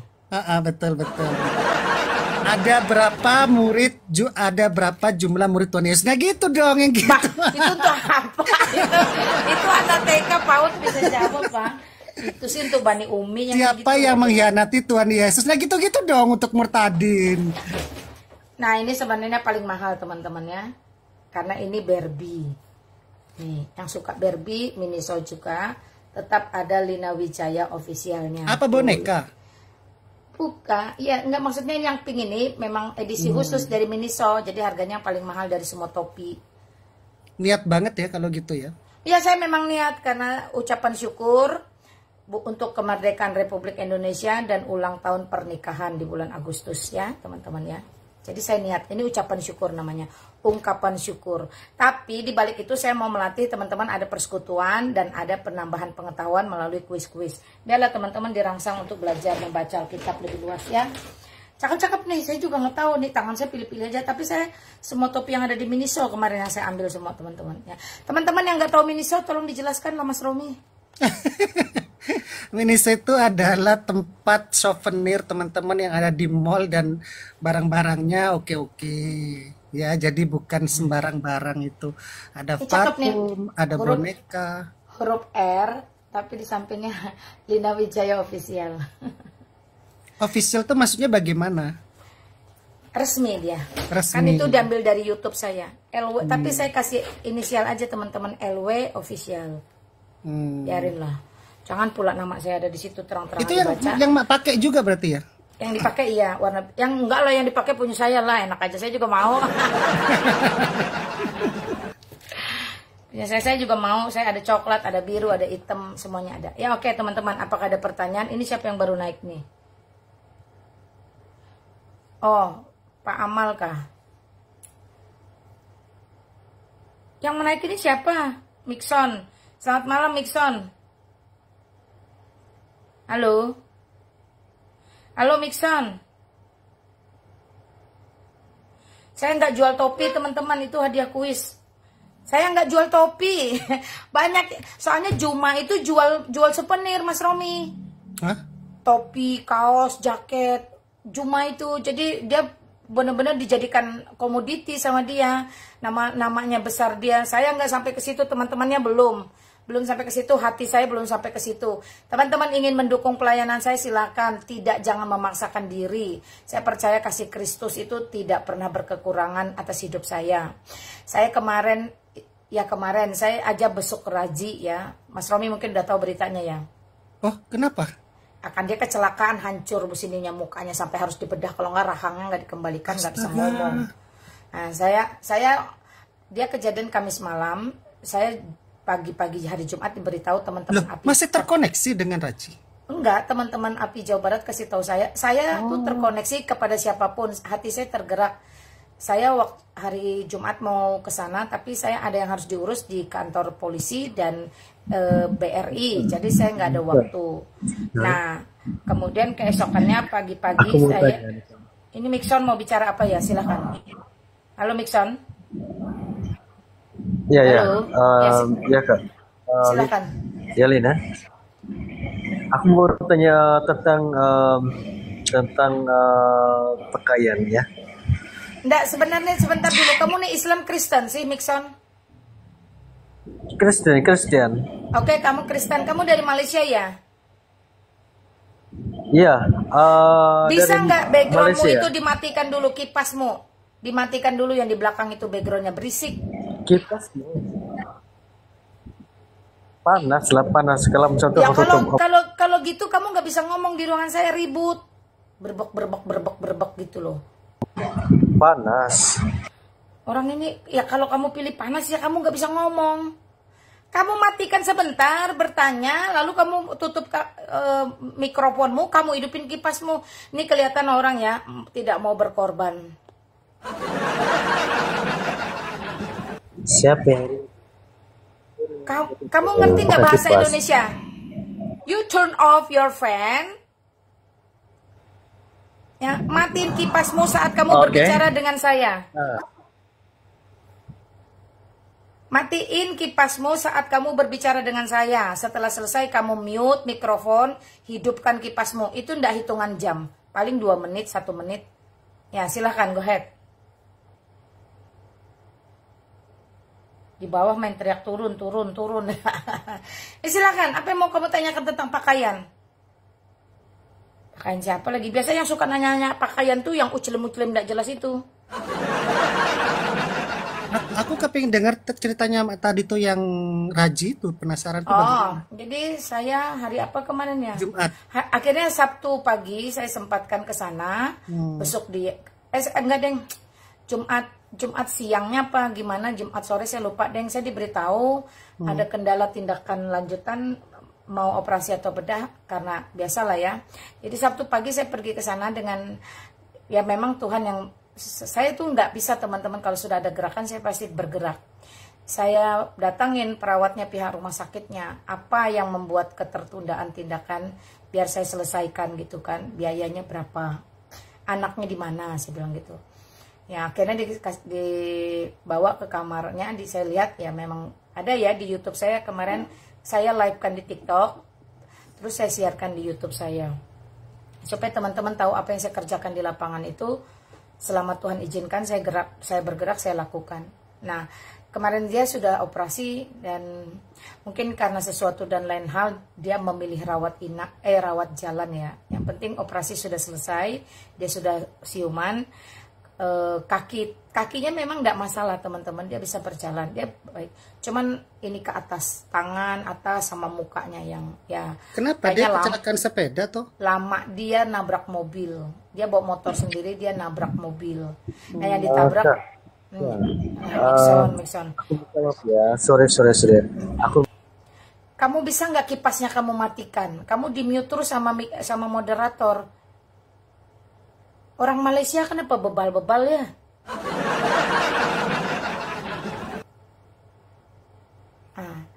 Jadi dia sedang perjalanan pulang, dia kembali ke Garut, mungkin dirawat di Garut di rumahnya ya. Kita doakan teman-teman. Bagi saya hukum kasih itu jelas, kasihlah sesamamu manusia seperti mengasihi dirimu sendiri. Saya tidak pandang dia mantan musuh atau apa, tidak peduli saya. Kalau Tuhan izinkan saya untuk gerakan, dan saya tuh punya prinsip gini Mas Romi, dari kecil papi saya tuh ajarin. Sesuatu yang dihantarkan untuk kamu ketahui, maka ada bagianmu di situ. Ah gitu loh. Sesuatu itu entah berita, entah apapun itu. Jadi kalau sampai dibawa, diantarkan, diberikan kepada saya, maka di situ ada bagian saya untuk saya kerjakan di hadapan Tuhan. Saya tidak tahu. Nah, ketika berita itu diantarkan kepada saya, kejadiannya hanya 5 atau 6 jam setelah kejadian saya diberitahu, ya saya merasa saya pasti di situ ada bagian yang harus saya selesaikan di hadapan Tuhan. Karena prinsip saya tidak ada yang kebetulan. Segala sesuatu itu sudah Tuhan kontrol. Jadi kalau Tuhan bilang, Lina, kamu udah dikasih tahu, terus kamu bagaimana? Nah, seolah-olah tuh begitu saya itu. Bukankah Raji itu terakhir sudah kembali ke sana ya, Mak? Betul. Sudah kembali ke Islam ya. Makanya akan menjadi pertanyaan, kenapa Juma dan kawan-kawan hanya Mixon, kamu nih orang Malaysia apa sih? Orang Malaysia ini tidak punya adab juga rupanya ya. Saya tidak bilang kamu orang Kristen kalau kayak gitu, nah, lebih memalukan kalau saya bilang orang Kristen. Berhubung beda negara, saya jelekkan negaramu aja sekalian. Capek saya ngasih tahu nih. Kenapa dengan Suma nggak ngunjungi? Ya maksudnya saya waktu dia diislamkan kan dia sampai diajak menghujat Yesus Kristus dan lain-lain kan, mereka yang suka konten, butuh konten ya, namanya juga job desk-nya antikris kan, mereka datang tuh mau sekali anak ini terkapar dan dalam keadaan parah seperti itu, enggak ada satupun saudara seukuhnya kecuali abangnya yang memang harus jaga dia, rawat dia, juru bicara dia. Saya kalau Jumat bisa, saya pergi Jumat. Karena Jumat tidak bisa, saya pagi-pagi Sabtu. Saya tuh, apa namanya, pakai Grab, bayangin. Jakarta Bogor tuh Grab tuh nggak murah ya. Grab car Gila. itu. Ini banget ya, kasih banget ya. Gitu loh maksudnya saya teman-teman tuh. Jadi saya nggak naik kereta, nggak naik apa, saya pakai Grab. Terus itu saya itu pun sudah itu saya harus melayani berapa keluarga, 2 keluarga. Sudah itu saya harus ada fans dari dari Bogor tuh, oma-oma, saya harus ketemu lagi di Mall Botani. Sudah dari situ saya kalang kabut harus kembali ke Jakarta, ada seminar, ada KKR teman-teman ya. Dan saya sudah mendaftar di situ, sudah didaftarkan di situ karena berbicara tentang kebaktian kebangunan rohani di dalam sosial media. Saya sebagai salah seorang influencer wajib mengikuti itu. Nah, jadi hanya sisa waktu 1,5 jam dari Bogor ke Jakarta di malam minggu, itu nggak bisa pakai mobil, nggak akan tembus. Saya lari pakai gereja. Ada apa sih Mixon nih sebenarnya? Turunlah, aduh. Mai susah lah ini macam. Turunlah kau, turun, berisik ya. Kau ini nggak punya adab. Nggak tahu saya kepentinganmu apa, mau apa. Paling nggak kamu typing dulu lah. Kau di bawah tadi cuma nanya harga topi berapa. Saya nggak jualan topi. Aneh-aneh aja orang ini. Apa yang Mak bicarakan sama Raji akhirnya pada saat ketemu? Gimana? Saya datang, Raji? saya anggap memang anak ya, karena memang semua saya anggap anak ya. Kalau saya anggap anak, saya tidak pernah merasa jijik, geli atau jaim untuk menyentuh siapapun. Saya langsung pegang keningnya, saya elus, dia kan agak tertidur, mungkin sakit atau apa kepalanya. Antara mata itu loh, di atas hidung itu, di kening itu saya gosok-gosok kan itu. Terus saya elus kepalanya, saya bilang, "Mak," katanya, "oh ya, aduh kamu," saya bilang gitu. Ya nggak apa-apa lah, saya nggak ajak dia ngomong. Karena saya tahu dia dalam keadaan tidak bisa berbicara dengan baik. Saya lihat tangannya bengkak, semuanya bengkak. Karena infusnya kemarin tuh sampai gembung gini bengkaknya kan. Saya tahu sakit sekali itu, menderita sekali. Jadi saya ngobrol sama abangnya aja. Saya bilang sama abangnya, ini anak saya kenal, saya tahu ya. Saya terdorong aja untuk datang. Apa yang bisa saya bantu untuk biaya dan lain-lain. Nah ya udah, ngobrol sama abangnya aja. Gitu aja sih. Nah, terus terakhir saya doakan dia. Saya doakan, mau nggak Mak doakan? Mau, katanya. Ya saya doakan. Setelah saya doakan, saya pamit. Dan saya bilang sama dia, oh nanti siang saya pulang itu kan jam berapa ya? Jam 2, jam 3-nya kan dia dioperasi. Saya bilang, saya tetap doakan kamu dari jauh supaya operasimu berjalan baik. Saya bilang gitu ya. Dan kamu bisa segera pulih. Bagi saya biar bagaimanapun manusia ya manusia. Dia berharga di hadapan Tuhan, sama berharganya seperti saya. Jadi tidak ada alasan saya mau mikir yang lewat-lewat, tidak penting. Nah itu ya, yang itu tuh tidak penting teman-teman ya. Ya karena memang kemarin saya sudah bahas, Pak Tong itu pesan 3 tanda orang Kristen sejati. Yang pertama, dia adalah kasih. Sama seperti Kristus adalah kasih. Sama seperti Allah Tritunggal Maha Esa, itu kasih, itu love, life and light, kasih, hidup dan terang. Nah, orang Kristen harus itu tanda yang pertama, menjadi orang Kristen sejati. Yang kedua, di dalam Kisah Para Rasul itu dicatat bahwa orang Kristen sejati harus memberitakan Injil, menjadi saksi, dan membawa jiwa. Ini tidak bisa diparsial, ini satu kesatuan. Itu ciri atau tanda orang Kristen sejati yang kedua. Ini Pak Tong pesan buat kita semua. Dan yang ketiga apa? Yang ketiga adalah berbuah. Karena pada pokok anggur, cabang yang tidak berbuah akan dipotong, dibuang ke dalam api dan dibakar. Jadi 3 itu harus kita bisa buktikan. Bukan dalam teori, tapi dalam praktikal kehidupan secara konkret. Saya tidak tahu, tapi saya bersyukur itu pasti semua adalah karya Allah di dalam diri saya. Roh Kudus mendorong, menggerakkan saya, memampukan saya. Dan juga menyediakan menyediakan apa yang dibutuhkan dalam bentuk uang melalui saya. Nah, seperti itu aja sih Mas Romi sebenarnya. Lalu saya pulang, ya udah saya pulang, saya doakan, ya enggak ada masalah sebenarnya, itu aja. Ya kalau yang lain silakanlah menilai. Saya tahu di YouTube saya sudah banyak sekali komentar yang enggak. Wah, ternyata untuk konten aja Mak Lina. Saya rasa sih itu untuk konten. Untuk apa menolong orang yang seperti itu? Bukankah dia pernah begini? Bukannya itulah ya. Saya tahu apapun yang akan saya lakukan itu pasti ada pro dan kontra. Tapi teman-teman juga harus tahu, banyaknya pro dan banyaknya kontra tidak akan pernah mengkondisikan respon saya. Itu penting. Selamat malam Reta. Shalom. Ya, shalom, silakan. Terima kasih untuk pencerahannya. Manggil apa ya, Bunda aja ya, Bunda Lina ya. Saya nggak mau dipanggil Bunda, panggil Emak aja. Oh, Mak. Kita membumi. Saya orang Sumatera, jadi biasanya kalau untuk panggil Bunda. Ya, Mak lah ya, Mak Lina. Tadi saya sangat terkesan sekali, banyak sekali kata-kata yang menguatkan saya. Saya mau nanya, Mak. Ya, silakan. Ini terakhir ini saya sangat merasa lemah sekali, Mak. Tadi saya agak dikuatkan dengan pernyataan Mak tadi. Jangan kata orang membuat kita menjadi lemah. Ya memang melayani Tuhan itu memang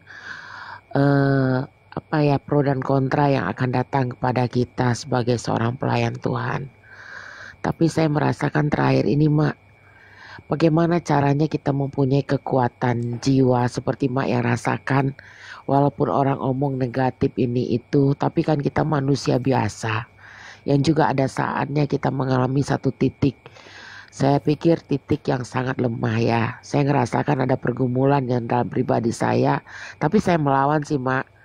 Ya dengan perjuangan bahwa ada rasa seperti ini, Mak. Ketika kita berbuat baik, tidak semua orang bisa menerima.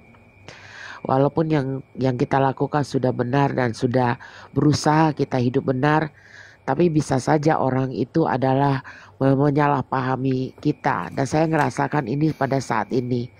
Saya dituduh saya pengkhianat, saya dituduh saya melakukan yang tidak terpuji.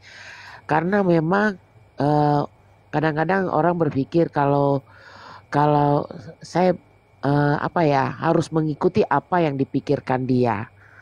Yang lakukan ini sama-sama pelayan Tuhan, Mak.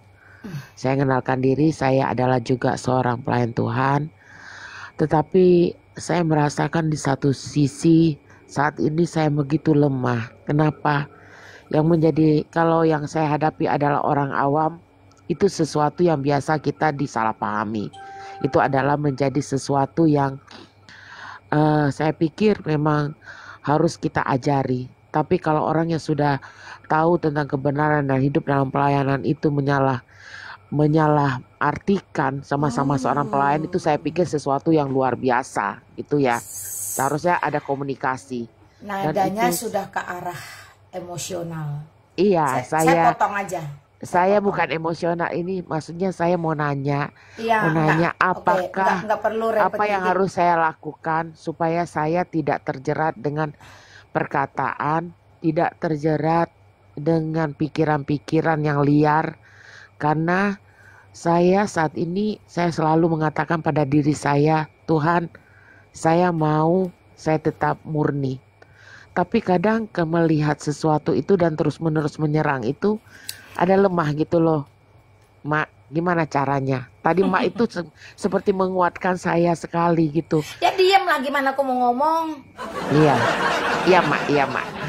Ngomong terus. Kalau ngomong satu kali aja nggak usah repetitif. Saya ini cerdasnya di atas rata-rata, Cie. Amin.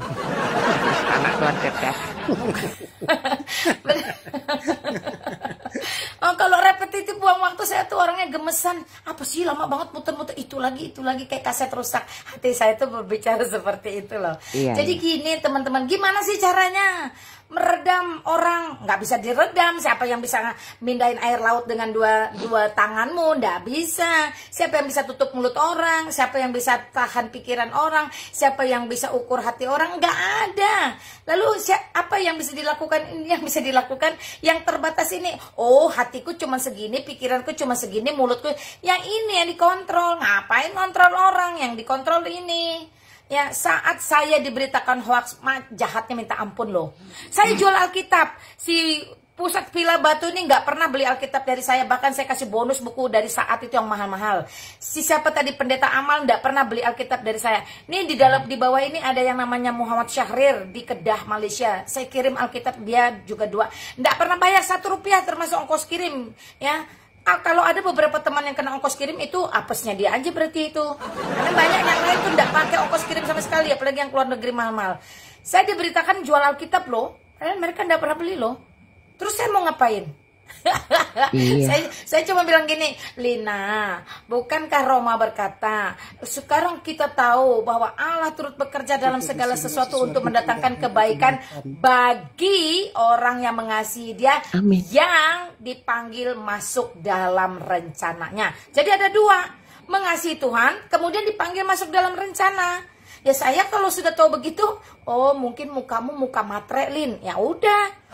Apa-apalah saya dikatain jual Alkitab karena muka saya matre. Tapi Tuhan tahu saya tidak pernah jual Alkitab. Jadi saya easy going. Karena begitu saya tidak mudah disalahpahami. Tidak pernah termakan kesalahpahaman itu. Itu yang pertama ya. Terus saya dikatakan apa lagi? Saya dikatakan kumpul kebo. Padahal itu anak laki-laki saya yang lagi kuliah. Anak laki-laki saya mah bujang-bujang 2. Ganteng-ganteng lagi. Nah ujubillah gantengnya luar biasa Yang satu tinggi 183, yang satu tinggi 170, yang 183 lulusan STPI Curug. Siapa yang nggak tahu itu sekolah penerbangan terkenal dan paling bonafit di Indonesia. Ya wajar lah. Ya keluarga tinggal senyum-senyum. Anak gadis saya di rumah juga si Meme senyum-senyum. Coba terus karena saya tahu yang benar seperti apa. Terus saya cuma dapat gini, Lina karena kamu masih energik dan menarik. Nah saya gituin aja ya. Jadi saya tidak termakan berita itu. Makanya kita nggak bisa kontrol orang. Kontrollah diri kita sendiri. Kontrol dirimu. Terus saya dikatakan apa lagi? Mualaf katanya gitu. Penyusup katanya. Saya bilang, Lina, kamu dikatakan, ya iyalah katanya. Karena apa? Karena setiap hari dari Oktober 2022 sampai detik ini, saya tidak berbicara tentang Allah Tritunggal, Maha Esa, Maha Kudus, Maha Mulia, yang inkarnasi di dalam Yesus Kristus. Tidak pernah. Jadi akhirnya mereka bosan sendiri. Nah, saya mau kasih titip pesan apa? Lalu saya dikatakan penyusup katanya. Itu apa? Kaki tangan Juma katanya. Kalian tahu nggak, Juma itu segan banget sama saya, paling segan sama saya. Ya, saya tuh berapa kali masuk di ruangan dia nggak pernah tanya-tanya. Ya, karena saya sudah bilang saya tidak ada urusan berdiskusi dengan kesesatan. Saya mantan Islam. Saya pernah ada dalam kegelapan dan kalian belum pernah ada dalam terang. Jadi biar bagaimanapun skor saya itu 2-1. Buat teman-teman Islam yang tidak pernah menjadi Kristen, saya skornya 2-1. Buat teman-teman Kristen yang belum pernah menjadi Islam, kalian pun saya skornya 2-1. Jadi jangan sotoy lagi sama saya. Nah, itu saya doktrin ke otak mereka. jadi itu membuat saya tuh dikatakan penyusup, senyum-senyum. Faktanya saya keluar masuk ruangan mereka anteng-anteng aja. Yang lucu yang membuat kata-kata aneh itu, ketika saya masuk ke teman muslim mereka ngamuk. Saya mau masuk ke teman-teman Kristen semuanya sudah diprovokasi, dihasut, jangan terima. Saya buka ruangan sendiri, penonton tetap banyak pun tetap ribut. Kan serba salah kan? Iya betul. Nah, artinya yang mau saya sampaikan, kita tidak bisa redam bendung orang. Tapi kembali kepada Roma, kita tahu bahwa Allah turut bekerja dalam segala sesuatu. Jadi everything. Segala sesuatu itu bisa situasi, kondisi, keadaan. Bahkan nama baik saya dirusak, dicoreng, dikata-katain. Saya ini biar bagaimanapun teman-teman, mohon maaf, bukan sombong rohani. Sudah menjadi seorang influencer. Banyak kok yang datang ke saya itu menerima Kristus, konseling. Banyak kok, ada satu anak hilang. Kristen baik-baik. Disahadatkan di ruangan Zuma, di-live-kan. Dimasukkan ke pondok pesantren. Kalian pikir mudah mengeluarkan dia dari sana? Saya berjuang, bertarung, berdoa, bergumul, berpuasa, meminta, dan mengeluarkan uang sampai dia keluar dari pondok pesantren. Dan puji Tuhan, dia akan segera keluar dari Makassar untuk pekerjaan. Haleluya ya. Itu tidak mudah. Tidak mudah. Jadi gini, yang saya mau sampaikan adalah menjawab hoax itu dengan karya, bukan dengan kata-kata. Menjawab fitnah itu dengan karya, bukan dengan kata-kata. Menjawab iri dengki orang itu dengan karya, bukan dengan kata-kata. Menjawab apapun kesalahpahaman orang itu dengan karya, bukan dengan kata-kata. Perkara dia majelis, dia akan pendeta sekalipun, apalagi hanya sekedar sesama pelayan, itu ndak jadi patokan. Pendeta, Pak Tong aja sering ngomong, saya hamba yang berdosa. Pendeta sendiri tidak luput dari dosa karena dia manusia, masih memiliki emosional. Apalagi cuma sekedar pelayan yang mohon maaf ya, kebanyakan notabene tidak memiliki basic akademik teologia. Nah, seperti itu. Jadi apa yang mau dirusuhkan, dipusingkan? Lah, dirimu saja yang kamu bendung, dirimu saja yang kamu ukur, dirimu saja yang kamu kontrol, dirimu saja yang kamu minta di hadapan Tuhan. Tidak bisa minta murni. Tahu nggak, ketika saya berkata Tuhan turut bekerja dalam segala sesuatu, artinya apa yang dilontarkan orang kepada kita itu pasti ada menjadi bahan untuk evaluasi, untuk kita bisa introspeksi, untuk bisa kita koreksi. Ya, makanya ketika saya dibilang, dia jual Alkitab, saya koreksi diri saya, apa yang kau jualin? Ayo ngaku, apa yang kau jual? Oh, aku nggak jual apa-apa Tuhan. Oke, sekarang lihat lagi apa lagi? Coba apa lagi? Evaluasi apa lagi? Oh, mukaku muka matre Tuhan. Saya yakin juga gitulah. Kan mukaku muka matre Tuhan yang kasih. Ya kalau Tuhan yang kasih berarti Tuhan lah yang salah. Masa aku mau salahkan Tuhan? Jadi kan, jadi teman-teman pandai-pandailah ya, pandai-pandai mengolah kesalahpahaman orang. Di samping itu, Yesus Kristus satu-satunya teladan paling sempurna di muka bumi. Ketika ia disalahpahami, bahkan dikejar-kejar, bahkan kemudian akhirnya tetap ditangkap dan disalib. Apakah dia membuka mulutnya? Apakah dia membela diri mati-matian? Apakah dia komplain? Apakah dia klarifikasi? Apakah dia mencari pembenaran? Apakah dia berkoalisi supaya ditolong dibela? Enggak. Kenapa? Kenapa? Coba kenapa? Pikir kenapa? Karena kebenaran adalah kebenaran, tidak membutuhkan pembelaan. Dia bisa membela dirinya sendiri, itulah kebenaran. Ngapain saya pusing-pusing klarifikasi, pusing-pusing luruskan mulut orang yang kesana kemari? Biarin aja lah. Ya, anggap itu satu training mental. Makanya mental saya ini tangguhnya luar biasa loh, puji Tuhan. Itu yang saya lihat, Mak. Ingin belajar dari Mak. Makasih ya informasinya, Mak. Makasih untuk sarannya.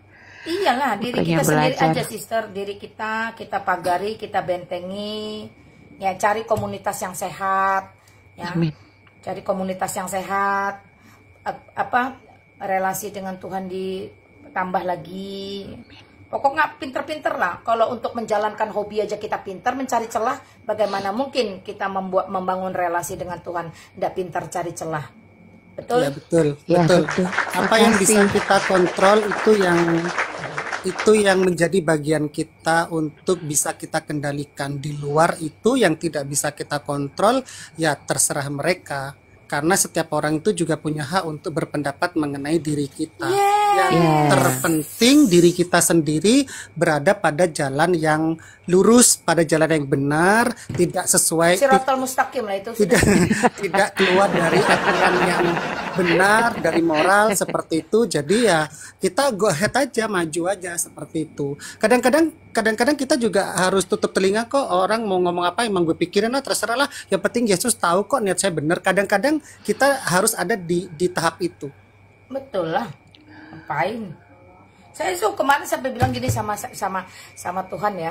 Tuhan, kau bayang suruh. Kalau saya ngomong apa adanya, ini gayanya Lina. Tuhan, engkau loh yang suruh aku ngomong di sosial media dari Oktober 2022. Sekarang terus mau gimana?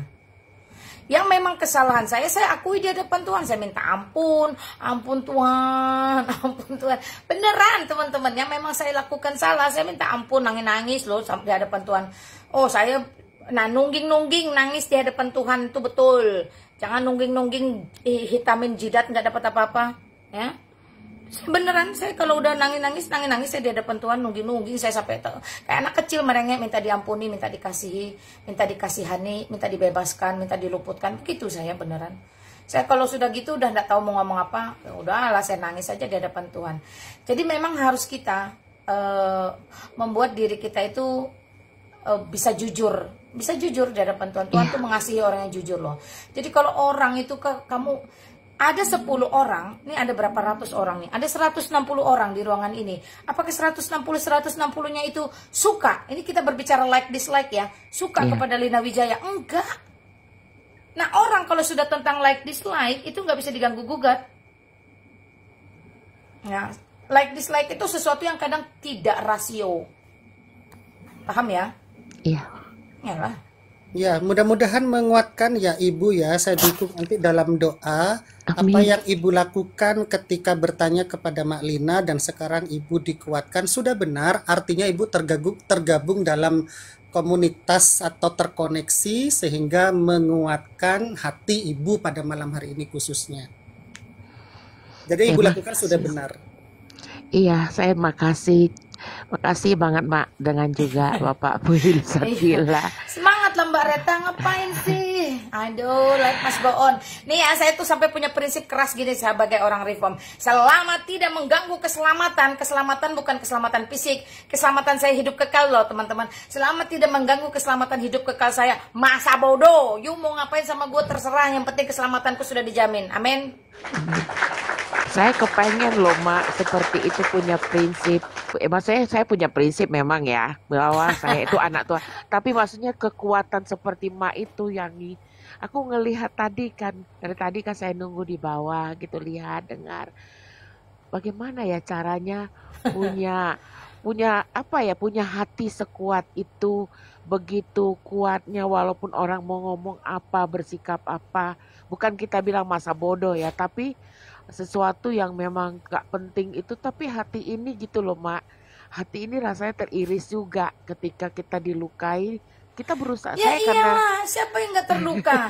Ya saya nih teman-temannya sangat-sangat bukan terluka, mangkelnya naujubillah waktu itu ya. Saya dengar langsung telinga pendeta ini menjelekkan saya, membusukkan saya. Di belakang saya, di depan saya, uang saya dia terima, makanan saya, buku-buku dari saya, obat-obatan dari saya, waktu saya, nasihat saya, semua diterima. Diambilnya bulat-bulat, nggak pakai pikir.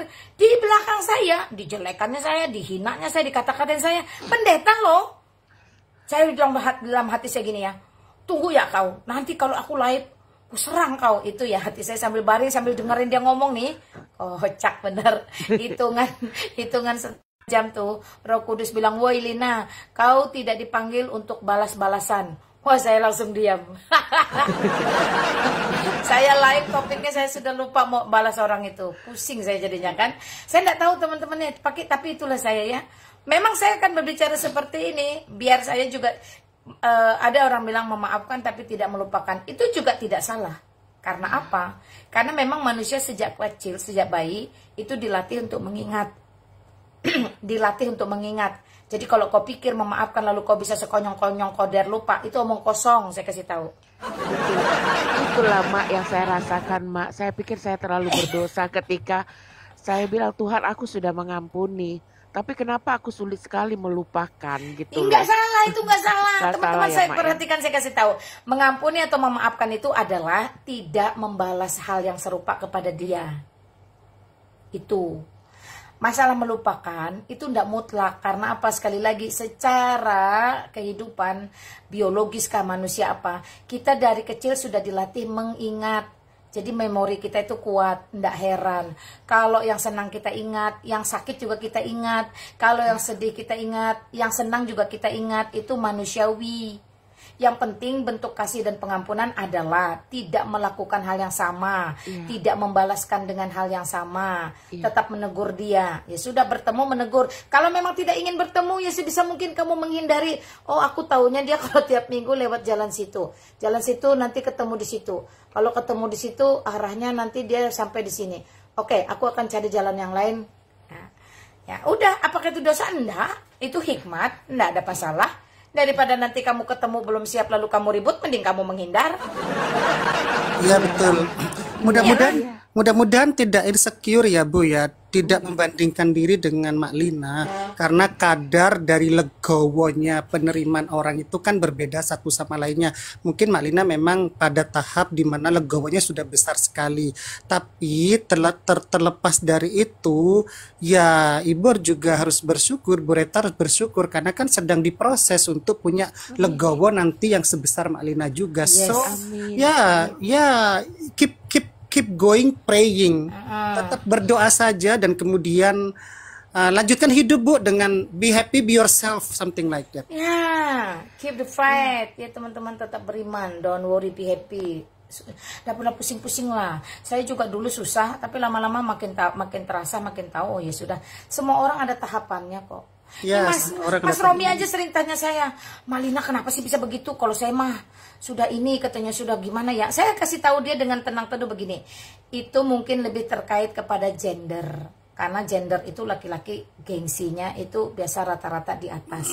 Makanya kadangnya begitu di situ. Saya tidak menyalahkan siapapun. Saya kembalikan kepada natur dia sebagai laki-laki. Nah, kalau natur dia sebagai laki-laki sumbernya dari mana? Dari Allah toh. Nah, kalau sumbernya dari Allah, apakah itu menurutmu satu kejahatan? Tentu tidak. Lalu di mana titik baliknya? Titik baliknya ya self control. Selesai sampai di situ. terjawab ya Bu Reta ya. Semangat ya Bu. Tuhan menjawab doa saya. Selama ini saya pikir saya bersalah sekali kalau mengingat kesalahan itu. Lalu saya bilang, Tuhan sudah ampuni kok, aku sudah ampuni gitu. Terima kasih Mak, makasih banget. Sama-sama, Tuhan mengasihimu juga ya. Tuhan berkati Bu Reta. Saya juga nggak melupakan apa yang sudah dilakukan orang di belakang saya, di depan saya. Enggak pernah saya lupa. Tapi saya tidak membalas mereka dengan cara yang sama. Untuk apa? Yang penting kita tidak membalas. Iya. Saya nggak ada terpikir untuk membalas sih, cuma rasa Nah, luka itu yang paling aja. penting. Kita mengasihi dia, kita mengampuni dia, kita memaafkan dia. Kalau melupakan nggak bisa, ya nak manusiawi, siapa yang bisa sekonyong-konyong? Emang semudah balik telapak tangan? Ya enggak lah, jangan munafik lah ya. Iya. Ya, itu aja. Jadi kita mesti jujur. Tuhan, saya belum bisa melupakan, tapi Engkau kenal saya. Saya tidak ingin, ya, tidak ingin bermusuhan. Saya tidak ingin bermasalah. Saya tidak ingin membalas. Saya tidak ingin membenci. Sampaikan saja apa adanya di hadapan Tuhan.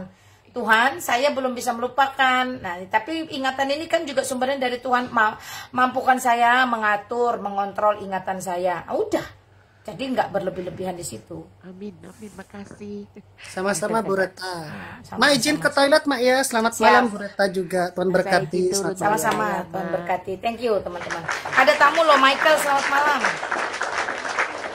Michael, selamat malam. Halo. Michael, selamat malam. Bisa dibuka mikrofonnya.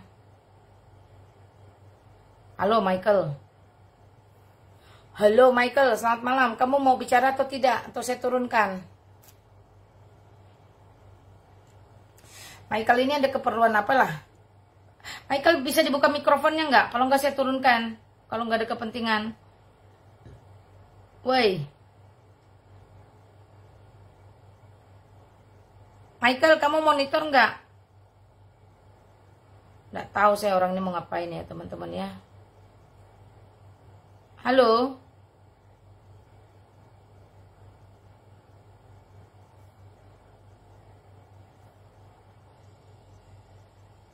Halo Michael, selamat malam. Kamu mau ngapain di sini, woi?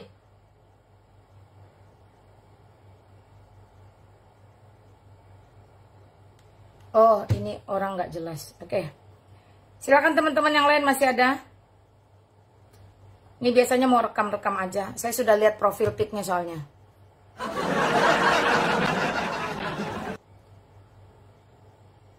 Orang yang suka macam-macam, suka ngomong enggak itu, mumpung nggak ada orang nih, tanya saya, konfirmasi ke saya, jangan kamu telan segala sesuatu yang nggak benar, terus kamu bantu ikut sebar luaskan juga, nggak boleh seperti itu. Apa yang mau ditanyakan silakan.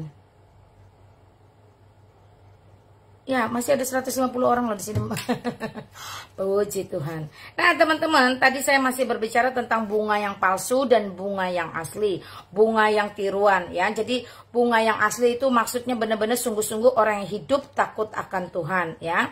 Sementara tiruan mereka hanya mengaku mengikuti Tuhan tetapi tidak bersedia melakukan apa yang menjadi kehendak Tuhan. Nah, itu yang tiruan, itu Kristen tiruan, imitasi alias palsu, teman-teman ya. Ada mak, ada banyak mak, sangat ya seperti itu teman-teman. Itu sebabnya manakah dari dua tipe ini yang sangat menggoda bagi iblis? Apakah yang palsu itu, imitasi itu? Nah, tentu Kristen sejati atau Kristen yang asli ya, yang menjadi minat atau menarik minat oleh iblis. Karena iblis itu akan sangat gencar menggoda pengikut Tuhan sejati. Ya, itu alasannya juga mengapa iblis itu meminta izin kepada Tuhan untuk boleh menggoda, mencobai Ayub. Ya, makanya tadi ayat berkata, tetapi kata ini iblis loh yang ngomong, layangkanlah tanganmu. hancurkanlah segala yang dimilikinya, ia pasti mengutuki engkau di hadapanmu. Bayangkan iblis itu memprovokasi Tuhan untuk melakukan hal yang tidak baik kepada Ayub. Tuhan sih nggak lakukan, Tuhan tidak pernah melakukan hal yang tidak baik ya kepada umat pilihannya teman-teman ya. Tuhan berkata, ya silahkan kamu kerjakan, tapi ingat nyawanya jangan diganggu gugat karena itu urusanku, itu milikku. Nah teman-teman bayangkan, iblis itu minta izin loh. Ya, Tuhan izinkan, ya Tuhan izinkan, karena memang setiap orang harus diuji ya. Seperti itu. Jadi kita melihat betapa gencarnya iblis itu menggoda Ayub. Itu alasan ya mengapa kemalangan demi kemalangan menimpa Ayub. Seluruh hartanya, 10 anaknya, istrinya, sahabatnya, ya semua diambil. Tetapi kita lihat iblis mendapati Ayub tetap sebagai seorang pengikut Tuhan sejati. Jadi dia tidak geming ya. Kalimat Ayub yang sangat terkenal adalah Tuhan yang memberi, Tuhan yang mengambil, terpujilah Tuhan. Nah itu penting. Jadi bagaimana situasi kondisinya, Ayub tidak pernah menyalahkan Tuhan.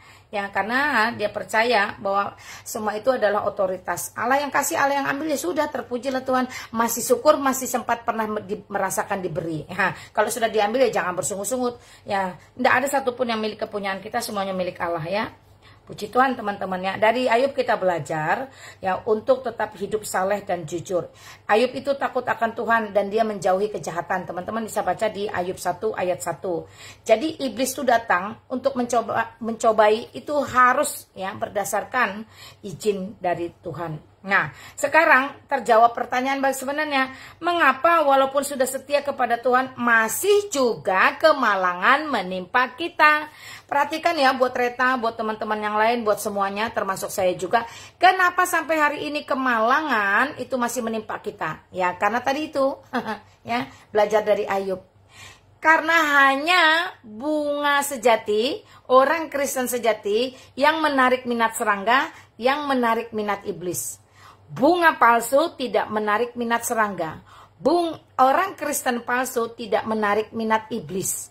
Ya, jadi teman-teman belajar dari Ayub ya.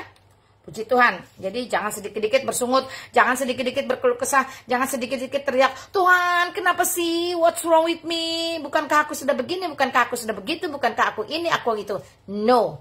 Justru sekali lagi dari kisah Ayub kita melihat bahwa hanya orang Kristen sejati saja yang mampu ya, yang mampu bisa melewati seperti Ayub. Apapun yang tidak dimiliki Ayub dia tidak pernah pusing ya. Jadi pertanyaan kenapa kemalangan menimpa kita itu jadi bukannya kita harus kecewa kepada Tuhan, sebaliknya kita justru berbangga diri ya. Boleh dianggap sebagai pengikut Tuhan sejati. Jadi kita bukan tiruan, ya, jelas. Tipe kita tipe asli sehingga menarik minat iblis untuk mencobai. Seperti Ayub teman-teman ya, kali ini saya baca singkat saja. Seperti Ayub, kita juga mau tetap beriman kepada Tuhan. Pada akhirnya keadaan Ayub dipulihkan, ya, menakjubkan. Ketika Ayub dipulihkan, ia menerima justru 2 kali lipat dari segala kepunyaannya dulu. Teman-teman bisa baca kisah Ayub ini sampai tuntas, sampai pasal 42, di mana di ayat 10 itu dikatakan. Nah, demikian terjadi pada kita. Kita percaya kemalangan, nanti Tuhan ubahkan menjadi keberuntungan. Jadi, pencobaan itu tidak seharusnya membuat kita menjadi tawar hati, tetapi justru berbangga karena iblis mengetahui kita itu sangat taat kepada Tuhan. Itu menjadi tolak ukur bahwa akhirnya dunia melihat, iblis pun mengetahui bahwa kita bisa seperti Ayub begitu taat kepada Tuhan. Ya, puji Tuhan teman-teman ya. Itu tadi renungan singkat sebenarnya yang mau saya sampaikan, tapi terpotong oleh beberapa teman-teman yang naik. Ya, oke. Thank you. Selamat malam. Raji Al-Fatih. Sorry. Silakan. Puji Tuhan. Haleluya. Silakan.